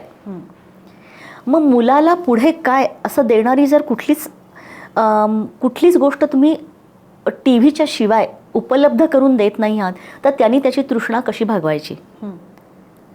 मग त्यांनी जर दप्तर फेकून रिमोट घेतला आणि दाबलं समजा बटन, तर तुम्ही हे म्हणू नका की तुम्ही तू टी व्ही का बघतोस. बरोबर. तर म्हणून बेसिकली काय झालं की गोष्ट आपल्या आयुष्यातनं हरवली आहे. आणि त्याच्याबरोबरच गोष्टी जशी रोड झाल्या तस निस्तेज होत गेल्या, तशी त्यांना सांगण्याच्या पद्धतीही रोड होत गेल्या ना, पारंपरिक असतील किंवा कुठलीही, म्हणजे कंटेम्पररीसुद्धा. तर असं वाटलं की गोष्ट आपल्या आयुष्यात पुन्हा रुजवण्यासाठी to reroot the importance of story in our life, मुलांच्याच असं नाही, मोठ्यांच्याही इन जनरल, आपण एक गोष्ट साजरी का करू नये, म्हणून मग आम्ही एक मला असं वाटलं कथायात्रा करावी. हां, मग वाय कथायात्रा, म्हणजे मग कथोत्सव वगैरे का नाही. तर यात्रेला एक परिमाण आहे ना, म्हणजे चालण्याचं. दर मजल करत यात्रा चालते, जिथून निघतो ते आपल्याला माहिती असतं, म्हणजे जागा, आणि कुठे पोचणार तो ठिकाणही माहिती असतो. पुढे पुढे जातो आपण. हां, आणि ठिकाणं माहिती असतं. So it is not just a म्हणजे वॉन्डरिंग नाही आहे किंवा जत्रा नाही आहे, जसं हौशे नवशे गौशांनी जत्रा करायची असं नाही आहे, किंवा भटकंती पण नाही आहे. सो इट इज यात्रा. आणि आम्ही ही कथायात्रा करतो जसं जमेल. फायनान्शियल कशी जशी आम्हाला भरपूर पैसे लागतात ह्या सगळ्याला. कारण तू बघितलीस का कधी कथायात्रा आलेली आहेस कधी? नाही. कथायात्रा हा उपक्रम आम्ही 2011 पासून करतो आहे. म्हणजे मी म्हटलं तसं की आम्ही गोष्ट साजरी करतो, तर मोठ्यांसाठी आणि लहानांसाठी दोघांसाठी असते. आणि आमच्याकडे आम्ही गोष्टीचे वेगवेगळे फॉर्म्स बोलवतो. बरं. म्हणजे त्यात नृत्य असेल, नाट्य असेल, बॅले, पपेट्री, फोक फॉर्म्स, नंतर स्पर्धा असतात. म्हणजे आजी आजोबांची गोष्ट सांगा स्पर्धा अशी असते. तिथून ते क्विजपर्यंत वाया पुस्तक प्रकाशनं असतात. मग त्या पुस्तकामागची गोष्ट असते, म्हणजे सगळं त्याच्या मागची गोष्ट असते. तर साधारणपणे 2.5-3 दिवसामध्ये आमचे 3 दिवसामध्ये साधारणपणे मी 40 एक प्रोग्राम्स करतो. आणि पूर्ण सगळं छान सजवलेलं असतं. मुलं बस भरभरून शाळांमधनं येतात. आणि मोठे मोठे लोक येऊन गेलेले आहेत सगळेच. म्हणजे गिरीश कर्नाड सरांपासून ते डॉक्टर बी जयश्रींपर्यंत, वाया बन्सी कौलांचं नाटकापासून ते मी त्यांचं पॉलिटिकल सटायरपासून ते थेट काय भोपाळ रंगश्री, कलकत्ता पपेट थिएटर, नंतर कटकथा दिल्लीची, अशी सगळी मंडळी येऊन आणि सातत्याने येतात आणि विचारतात ह्या वेळेला नाही आहे का. म्हणजे ते आता ह्या सगळ्या चळवळीचे ते पण लोक भाग बनत चाललेले आहेत. आणि हा पूर्णपणे फ्री असतो कार्यक्रम, 3 दिवसांचा. आणि पुण्यामध्ये असतो. खूप मजा येते करताना, म्हणजे बांधायलाच मजा येते. शक्यतो जेवढं जमतं तेवढं मी त्याला एक थीम द्यायचा प्रयत्न करते. म्हणजे उदाहरणार्थ 2016ला जलकथा केली, तर त्यावेळेला मग आरती अंकलीकरचं गाणं क्लासिकल आणि मनोज पंड्याचं गिटार असं आम्ही मल्हार रागावरची जुगलबंदी केली, बिकॉज इट वॉज वॉटर, आणि त्यांनी इनॉग्रेशन केलं. किंवा सरित कथा अशी थीम देऊन एका कथक ग्रुपकडनं नद्यांची कहाणी बसवून घेतली होती. स्वातीताई, मला सांगा, तुमच्याशी जर संपर्क करायचा असेल, म्हणजे या चळवळीशी जोडलं जायचं असेल किंवा याचा भाग व्हायचं असेल, किंवा यापैकी कशामध्ये तरी काहीतरी कुठल्या तरी पद्धतीने आपणही काहीतरी करू असं वाटत असेल, तर संपर्क कसा करायचा? माझा फोन नंबर द्यायला हरकत नाही. किंवा तुमचं भाषा फाउंडेशनचं जर काही, भाषा फाउंडेशनचं ईमेल देते, BHAASHAA bhasha.org@gmail.com. जरूर नोट करा, कारण हे सगळं ऐकल्यावर या सगळ्यात आपण कुठेतरी काहीतरी या सगळ्या चळवळीचा एक भाग होऊ असं निश्चित वाटू शकतं. आणि तसं वाटत असेल तर जरूर व्हा. निदान उपक्रम काय सुरू आहेत हे तरी तुमच्यापर्यंत पोहोचेल. कारण कधी कधी काय होतं की ह्या सगळ्याची माहितीच नसते. त्यामुळे ते काय चालू आहे पुण्यासारख्या शहरामध्ये, काय काय सुरू असतात उपक्रम, त्याच्यामध्ये आपल्याला कशात सहभागी व्हायचं आहे, तर हे माहिती करून घेण्यासाठी जरूर या संकेतस्थळाला भेट द्या. आणि कसं आहे की हां, संकेतस्थळ www.bhasha.org. आता कसं आहे की आज 20 वर्ष आम्ही एका कन्व्हिक्शननी काम करत आलो. आता हातांची गरज लागते. काम छोटं असताना तुमचे रिसोर्सेस जे असतात तेवढे पुरतात. कामाची व्याप्ती वाढली आणि गरज वाढली ना की तुम्हाला खूप माणसांचे हात आणि फंडिंग दोन्ही लागतं. CSR आम्हाला अजून भाषा म्हणून, लँग्वेज म्हणून CSR कुठेही मिळत नाही. म्हणजे एज्युकेशनच्या मुळाशी भाषा असते, म्हणजे एज्युकेशनला CSR असतो, पण एज्युकेशनच्या मुळाची भाषा असते हे लोकांच्या लक्षात येत नाही. का पण मग तो का मिळत कारण नाही? काय असतं की नंबर्स, CSRसाठी नंबर लागतो, सक्सेस स्टोरीज लागतात. मी भाषाची सक्सेस स्टोरी कशी सांगणार? म्हणजे आज जर एक मूल त्याच्या मुलाशी 25 वर्षानंतर मराठीत बोललं किंवा ती पणती त्यांनी त्याच्या हृदयात लावली किंवा ते बीज रुजवलं तर ती सक्सेस स्टोरी होऊ शकते. म्हणजे मला 25 वर्षाचं जेस्टेशन पिरियड आहे. सक्सेस स्टोरी मला क्वांटिफायबल नाही होऊ शकत, कारण हे इतकं ॲबस्ट्रॅक्ट कॉन्सेप्ट आहे भाषा हा. बरोबर. तरीही आम्ही आता प्रयत्न करतो आहोत, लोकांना कन्व्हिन्स करण्याचा प्रयत्न करतो. काही जणांनी तरी हात पुढे करावेत या सगळ्यासाठी, यातल्या कुठल्याही ॲक्टिव्हिटीसाठीचं उत्तरदायित्व, जबाबदारी स्वीकारावी असं वाटतं आहे. नाहीतर मग ती आता कॉज एस्टॅब्लिश झालेलं आहे, ती मूव्हमेंट म्हणून मग ती नाहीतर पुढे जाणार नाही. ती मूव्हमेंट म्हणून पुढे जायची असेल तर ते आपल्याला 100 हातांची गरज लागणार आहे. आणि कसं आहे की हे फक्त मराठीसाठी नाही आहे. आज महाराष्ट्रात आहोत म्हणून मराठीसाठी एवढं करू शकलो. हा पॅटर्न प्रत्येक ह्या प्रोजेक्टमध्ये इतका रिसर्च घातलेला आहे, तर हा अख्खा पॅटर्न जर तुम्ही कुठल्या इतर भाषेमध्ये राबवलात तर ती भाषा जगेल ह्याची आज मी 20 वर्षानंतर खात्री देऊ शकते आहे. पण सातत्य हवं आणि निष्ठा हवी त्यासाठी. आणि आता तू मगाशी म्हणालीस की मला एका कमिटीवरती घेतलं गेलं. जगभरातली बालसाहित्यासाठी काम करणारी सगळ्यात मोठी कमिटी आहे असं आपण म्हणूया, ज्याचा तुम्ही मानद सभासद आहात. त्यामुळे ती एक कमिटी हा तुमचा विनय झाला, पण ती खूप मोठी, म्हणजे रादर या तुमच्या सगळ्या कामाची ती एक पावती आहे किंवा त्याचं एक्सटेन्शन आहे असं मी म्हणेन की त्याचा विस्तार आहे. काम आता कसं या कमिटीवरती युनेस्कोनी 2019 युएननी 2019मध्ये आंतरराष्ट्रीय भाषा वर्ष डिक्लेअर केलं. त्यावेळेला मला एका कॉन्फरन्सला डार्विनला मी गेले होते, ऑस्ट्रेलियाला. तिथे प्रेझेंटेशन झाल्यानंतर बरीच लोकं आली आणि ते म्हणली की हे म्हणजे काय झालं, कसं तुम्ही करता, how many organisations do you represent? म्हटलं I represent my own organisation. How many people are there? म्हटलं मी आणि माझी छोटी 3 जणांची टीम आहे आमच्या ऑफिसमध्ये, आम्ही 3 जणं काम करतो. तर ते म्हणले आर यू जोकिंग? म्हटलं नाही. म्हटलं मी 24 तास काम करते. तर त्यांनी तिथे मला अजून 3 युनिव्हर्सिटीजमध्ये हा पॅटर्न मांडण्यासाठी बोलवलं, कारण ऑस्ट्रेलियामध्ये लँग्वेजेससाठी खूप काम चालतं, इंडिजिनस लँग्वेजेससाठी खूप काम चालतं. तर मी डार्विन युनिव्हर्सिटीला गेले, सिडनीला काही जणांना भेटले आणि केन्समधल्या गव्हर्मेंटचे सेंटर जे आहे तिथे बोलले. आणि तिथे जाणवलं की हे बाहेरच्या देशातही चाललेलं आहे. आणि बाहेरच्या देशात खूप जाणीवपूर्वक आणि डोळसपणे चाललेलं आहे असं काम. तर तेव्हा असं वाटत होतं की हे नेटवर्क कुठेतरी डेव्हलप व्हायला हवं, आपणही यातनं काही शिकता आलं तर बरं होईल. आता मी EBशी संबंधित आहेच, गेली 25 वर्ष international board on books for young पीपलची ॲक्टिव्ह मेंबर आहे मी. कॉन्फरन्सेसला जाते, आमचं सगळं नेटवर्क आहे अनेक जणांचं.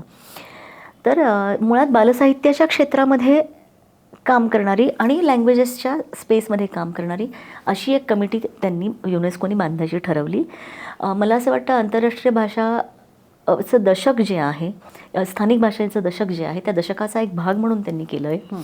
आणि कसं झालं की आज मला जी अँझायटी आहे की आपली भाषा राहील की नाही 50 वर्षांनी, तशी अनेक ठिकाणी आहेच आहे ती अँझायटी. तर आणि स्थानिक भाषांना जास्त आहे. तर मग स्थानिक भाषांच्यामध्ये काही लिखित रूपामध्ये आलेलं आहे का पुस्तकं, आणि त्यांनाही लक्षात येते की लहान मुलापासून सुरुवात केली तरच पुढे ते भाषेचे वारकरी होऊन पुढे जातील ना. तर त्यांच्यासाठी काही लिखित स्वरूपाचं वाङ्मय आहे का, याची सूची कधीच झालेली नाही आहे. म्हणून मग त्यांनी आम्ही ह्या दोन्ही स्पेसेसमध्ये काम करणारी अशी काही मंडळी त्यांनी आयडेंटिफाय केली. मग त्याच्यामध्ये कोणी कॅनडाची काही एक जण आहेत, नंतर कोस्टारिका आयव्हरी कोस्ट, त्यानंतर कोलंबिया आहे, नायजेरिया आहे, मलेशिया आहे. असे आम्ही 10 एक्सपर्ट्स साधारण 8 देशांमधले आहोत.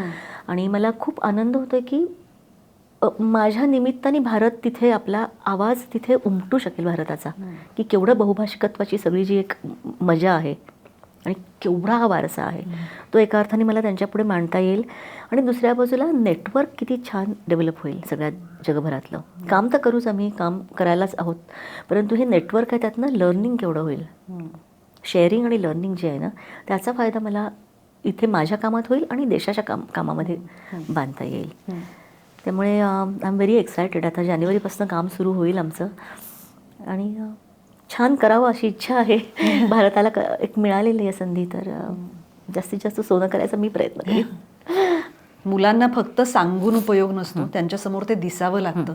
आणि आपण सगळे जेव्हा वाचू तेव्हाच आपली मुलं वाचणार आहेत. त्यामुळे आपण सगळ्यांनी जास्त लक्ष या गोष्टीकडे द्यायला हवं. दिवसात 5 पानं 10 पानं अशी सुरुवात करून सुद्धा पुस्तकं घराघरात दिसली तर तीच आपल्या दृष्टीने सगळ्यात मोठी सांस्कृतिक देवाणघेवाण असू शकते आपल्या पुढच्या पिढ्यांबरोबर. त्यामुळे मला स्वातीताईंचं कौतुक यासाठी करावं असं वाटतं की मी मगाशी म्हणाले तसं की आपण सगळे नुसतंच म्हणत असतो, इतक्या निष्ठेने 20-20 वर्ष किंवा त्याहीपेक्षा जास्त काळ भाषेशी संबंधित काम करत राहणं, त्यात कुठेही प्रतिसाद मिळाला नाही, अरे कोणाला आता त्याच्यामध्ये काही इंटरेस्टच उरलेला नाही म्हणून निराश न होता तरीसुद्धा इतकं नेटाने करत राहणं हे सध्याच्या काळात फार कठीण आहे.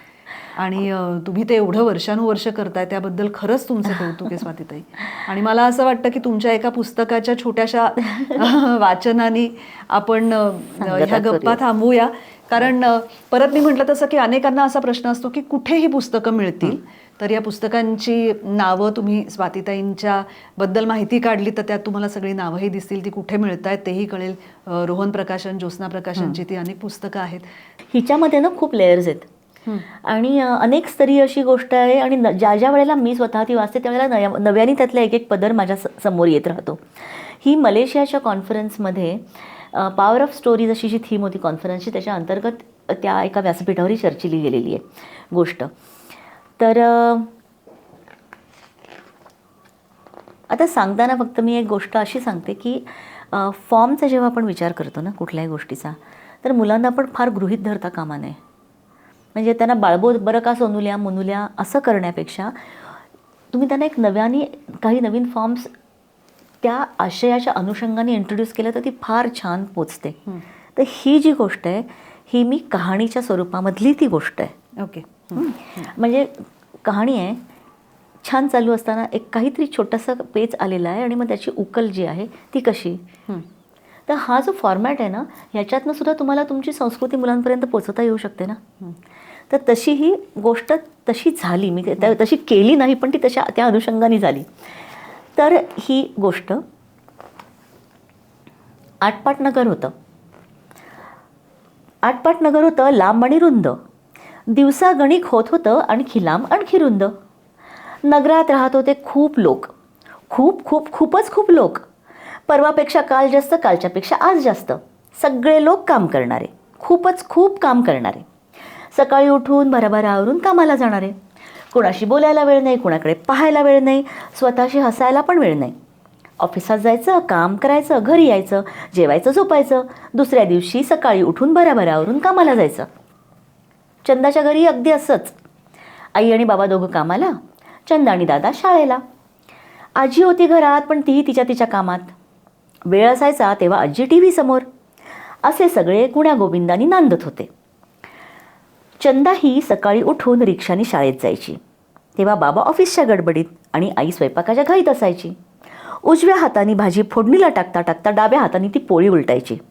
2 पोळ्यांच्या मध्ये चंदासमोर गरम दुधाचा कप ठेवायची. चंदाला दूध नको वाटायचं, मग तिला दूध कधी फार गरम वाटायचं, कधी फार गार, कधी 2 चमचे साखर कमी वाटायची, कधी फार जास्त, कधी पांढरं दूध नको वाटायचं. तेव्हा भाजीवर झाकण ठेवत आई दुधात बोरमिठाचा चमचा बुडवायची. पण मग चंदाला ते 2 घोटानंतर कडू लागायचं, कधी आंबट, कधी नुसतंच कसं तरी. मग चंदा नुसताच कप गोल फिरवत राहायची. तसं तिने आजही केलं. बिस्किट खाऊन घेतलं, मग त्याचा एक तुकडा दुधात पडल्यावर दूध गाळून घेतलं. तोपर्यंत दूध झालं गार. मग आई ओरडली की लवकर दूध पी, रिक्षा काका येतील. पण चंदा कप गोल फिरवत राहिली आणि तेवढ्यात तिच्या हाताचा धक्का लागून दूध सगळं लवंडून व्हायला लागलं टेबलभर. मग आलाच आईचा खूप ओरडा पाठोपाठ. तो पोटभर खाताना रिक्षाचा हॉर्न वाजला तशी दूध न पिताच चंदा बसली रिक्षात. पण एक एक दिवस चुकीचा उगवल्यासारखाच. शॉर्टकटनी जाताना एका छोट्या गल्लीत रिक्षा पडली बंद. रिक्षा काका म्हणाले, उतरा पोरांनो, थांबा तिकडे पलीकडे. रिक्षा सुरू होईपर्यंत सगळे शेजारच्या बैठ्या घरांपाशी थांबले. तर तिथे घराबाहेर एक गाय बांधलेली, काळी पांढरी. तिला एक छोटंसं वासरू, अगदी तिच्यासारखंच, काळं आणि पांढरं, चिमचिम डोळ्यांचं, फडकवणाऱ्या कानांचं. ते छानपैकी गाईचं दूध पित होतं आणि गाय आपल्या बाळाला छान चाटत होती. तेवढ्यात घरातून आला एक गवळी, हातात स्टीलची एक छोटी बालदी घेऊन. त्यांनी खसकन ओढलं दूध पिणाऱ्या वासराला, खेचत नेऊन बांधलं पलीकडे आणि मग स्वतः बालदी घेऊन गाईचं दूध काढायला लागला. गाईला ते मुळीच आवडलं नाही. तिने खूप वेळा मान हलवली, शेपटी आणि पाय पण झाडले. वासरू तिच्याकडे मिटमिट डोळ्यांनी बघणारं. त्याचा चेहरा केविलवाणा आणि डोळ्यात दुःखाचे भाव. त्याचं पोट तर न भरलेलं, पण त्याच्या हक्काचं दूध गवळ्याच्या स्टीलच्या बालदीत. चंदाला कळलं की त्याच्या पोटात खूपच खूप भूक लागलेली. ओठावर जीभ फिरवत ते आपल्या आईकडे जायला बघत होतं, पण खांबाला बांधल्यामुळे दोरीचा हिसका बसून मध्येच धडपडत होतं. चंदाला वाटलं की वासराच्या डोळ्यातून आता पाणी येणार. चंदाला वाईट वाटायला लागलं. गाई बिचारी आता गप्प झालेली. आपलं बाळ भुकेलं बघून गाईला काय वाटत असेल. चंदाला एकदम आठवली सकाळी काम करणारी आपली आई आणि सांडून वाया गेलेला दुधाचा कप. खरं तर तेही दूध कोणातरी वासराच्या वाटणीचं, ते आपण वाया घालवलं. तिला असं मनात कसं तरीच झालं. वासराकडे वाकून पाहत चंदा त्याला म्हणाली, सॉरी. आणि तिला वाटलं की आता आपल्याच डोळ्यातून पाणी येणार. असं वाटता वाटता एक गोष्ट चंदाच्या भिजलेल्या डोळ्यातून हळूच तिच्या मनात उतरली. गोष्ट वासराची, दुधाची, त्याच्या भुकेची, फार दुःखाची. गोष्ट इतकी हलकी की पिसासारखी तरंगत मनापर्यंत पोचली. गोष्ट इतकी शिशासारखी जड की मनाच्या तळातच जाऊन बसली. चंदाचं मनही झालं जड, खूप खूप जड. डोकंही झालं जड, तिला काही सुचेना. छातीत झालं जड, तिला श्वास घेता येईना. पायही झाले जड, तिला तिथून हलवेच ना. नाही नाही नाही, ही गोष्ट मनातून बाहेर काढायलाच हवी. तेवढ्यात रिक्षा झाली सुरू. जड जड जडपणाने चंदा म्हणाली, काकांना, काका आत्ता काय झालं? काका म्हणाले, चला पटकन रिक्षात बसा, आधीच झालाय उशीर. शाळेत पोचायला उशीरच झाला. भूगोलाची पुस्तकं उघडी. सगळी मंडळी शोधत होती वर्गातल्या मोठ्या नकाशावर लंडन, न्यूयॉर्क, दिल्ली आणि चेरापुंजी. बाई म्हणाल्या, चंदा 0 रेखांश दाखव पाहू. पण चंदाच्या डोक्यात गोष्ट इतकी पसरलेली, डोक्यापासून मनापर्यंत, नाकापासून कानापर्यंत सर्दीत सर्दी झाल्यासारखी, की तिने ग्रीनविच ऐवजी ठेवलं विषुववृत्तावर बोट. ई बाई, ती रेखांशाऐवजी 0 अक्षांश दाखवतेय. कोणीतरी ओरडलं आणि सगळा वर्गच हसला. असं काय झालं आपल्याला? चंदाने हलवलं डोकं एकदा दोनदा, पण गोष्ट काही हलेच ना. जोराने घेतला श्वास, सोडला, पण गोष्ट जागा सोडेच ना. चंदाने प्यायलं पाणी वॉटर बॅगेतून बाकाखाली वाकून, तरी बरं वाटेना. मनात शिरलेली गोष्ट बाहेर काढायलाच हवी. तिने शेजारच्या मैत्रिणीकडे पाहिलं तर ती भूगोलाची आकृती काढण्यात गुंग. पुढचा मराठी व्याकरणाचा तास विभक्ती प्रत्ययांची कोशिंबीर कालवताना, ची चे चाची चिवडताना डोकं झालं आणखी जड. डबा खायची सुट्टी झाली. कधी एकदा मैत्रिणीला गोष्ट सांगते असं होताना चंदा म्हणाली, ऐक ना गं, आज काय झालं? एक दिसलं गाईचं वासरू आणि त्याला लागली होती भूक. मैत्रिणीच्या हातामध्ये पिझ्झ्याचा तुकडा. दुसरा चंदाच्या तोंडात कोंबत म्हणाली, खाऊन तर बघ. तोंडातल्या पिझ्झ्याच्या तुकड्याबरोबर चंदाला लागला ठसका, खूप जोराचा. तिचा जीव झाला घाबरा, डोळे लाल लाल. पण इतका जोराचा ठसका लागूनही गोष्ट बाहेर आलीच नाही. उलट आणखी बसली आत अडकून. ठसक्याबरोबर वेड्यावाकड्या अडकलेल्या गोष्टींनी इतका व्हायला लागला त्रास की बाईंचं लक्ष नाही असं बघून चंदा पुन्हा डोकं हलवत म्हणाली मैत्रिणीला, ऐक तरी एक गोष्ट महत्त्वाची. आज एका वासराला. मैत्रीण म्हणाली चिडक्या स्वरात, अगं अगं कसल्या स्टोऱ्या सांगतेस मगासपासनं? गणित चुकलं बघ माझं. आणि लागली मान खाली घालून 10 दरांनी व्याज मोजायला. आता चंदाचा नाईलाज होता. गोष्टीला मनात बाळगल्याशिवाय पर्याय नव्हता. इतिहासाचा तास. इतिहासाच्या तासाला नव्याच बाई म्हणाल्या, पारतंत्र्यातली गोष्ट. चंदा जरा लक्ष देऊन ऐकायला लागली. अमुक तमुक साली तमुक तमुक समिती स्थापन झाली आणि तिच्यावर तमुक तमुक सदस्य होते. त्यांनी तमुक तमुक ठराव पास केला. भारतीयांनी तिचा धिक्कार केला. चंदा म्हणाली, वैतागत शी काय गोष्ट आहे? बाई म्हणाल्या, कोण बोललंय? वर्गातल्या मुलींनी चंदाकडे बोट दाखवलं. बाई म्हणाल्या, उठून उभी राहा कोपऱ्यात, भिंतीकडे तोंड करून. वर्गाकडे पाठ केल्यावर काय करायचं चंदाला सुचेना. इकडे गोष्टही लागली मनात चुळबुळ करायला. इतकी लागली टोचायला की चंदाच्या डोळ्यातून पाणीच लागलं यायला. आणि मग नाक झालं लाल लाल. तर सगळ्यांना वाटलं की ती रडते, ती शिक्षा केल्यामुळेच रडते.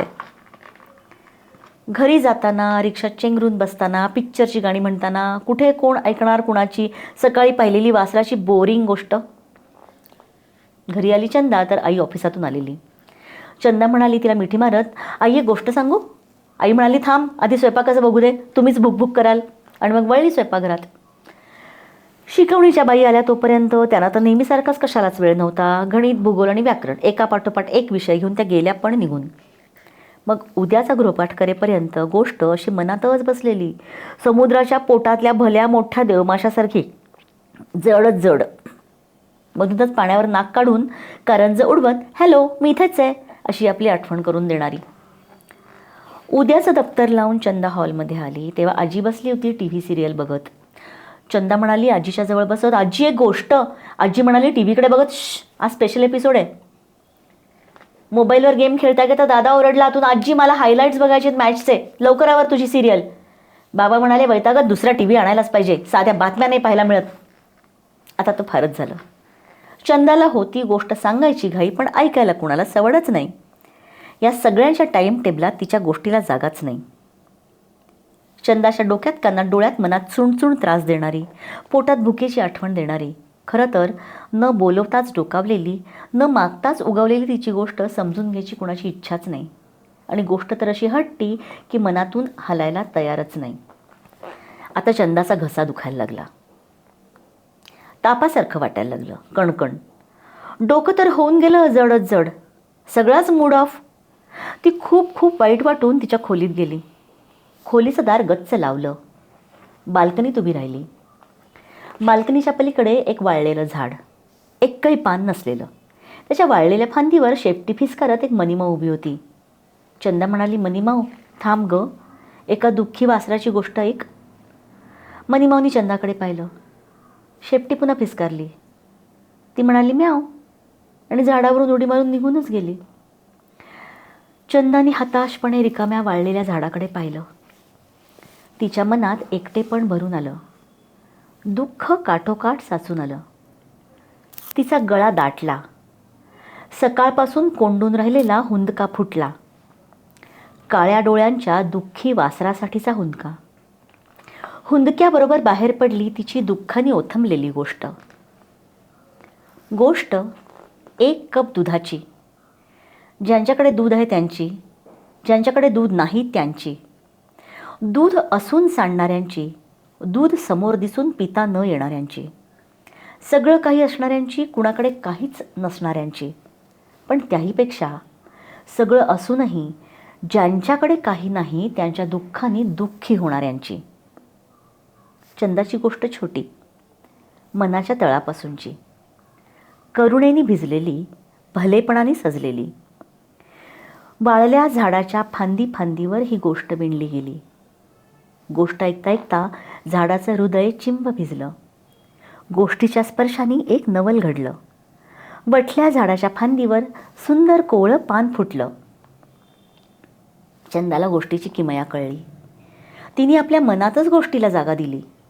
खतपाणी घालून निगराणी केली आणि मग चंदाच्या अंगणातलं गोष्टीचं झाड पाना फुलांनी मोहरत राहिलं. आटपाट नगरातल्या धावणाऱ्या, पळणाऱ्या, बोलायला वेळ नसणाऱ्या, हसायला न सुचणाऱ्या, आकडेमोड करून दमणाऱ्या, कॉम्प्युटरवर बसून कॉम्प्युटरच बनलेल्या लोकांना विसावा देत राहिलं. चंदाला सारं जमलं तसं तुम्हा आम्हाला जमावं. प्रत्येकाच्या दारामध्ये एक गोष्टीचं झाड फुलावं. वा वा वा सुंदर. तर मंडळी, अशा या बहुआयामी स्वातीताई यांच्या भाषा फाउंडेशनच्या संकेतस्थळाला निश्चित भेट द्या आणि अशा खूप छान छान गोष्टींची ही पुस्तकंही जरूर विकत घ्या. ती वाचा, वाचून दाखवा. आणि स्वातीताई, पुन्हा एकदा मनापासून आभार. थँक्यू. तुम्ही आलात आणि आपण छान गप्पा मारल्या. खरं तर खूप आहे ऐकण्यासारखं, एवढं काम आहे, पण मला आनंद होतो की या प्लॅटफॉर्मवरती काही प्रमाणात का होईना पण आपण त्याविषयी बोलू शकलो, त्याबद्दल मनापासून आभार. धन्यवाद. मला पण खूप खूप मजा आली. धन्यवाद.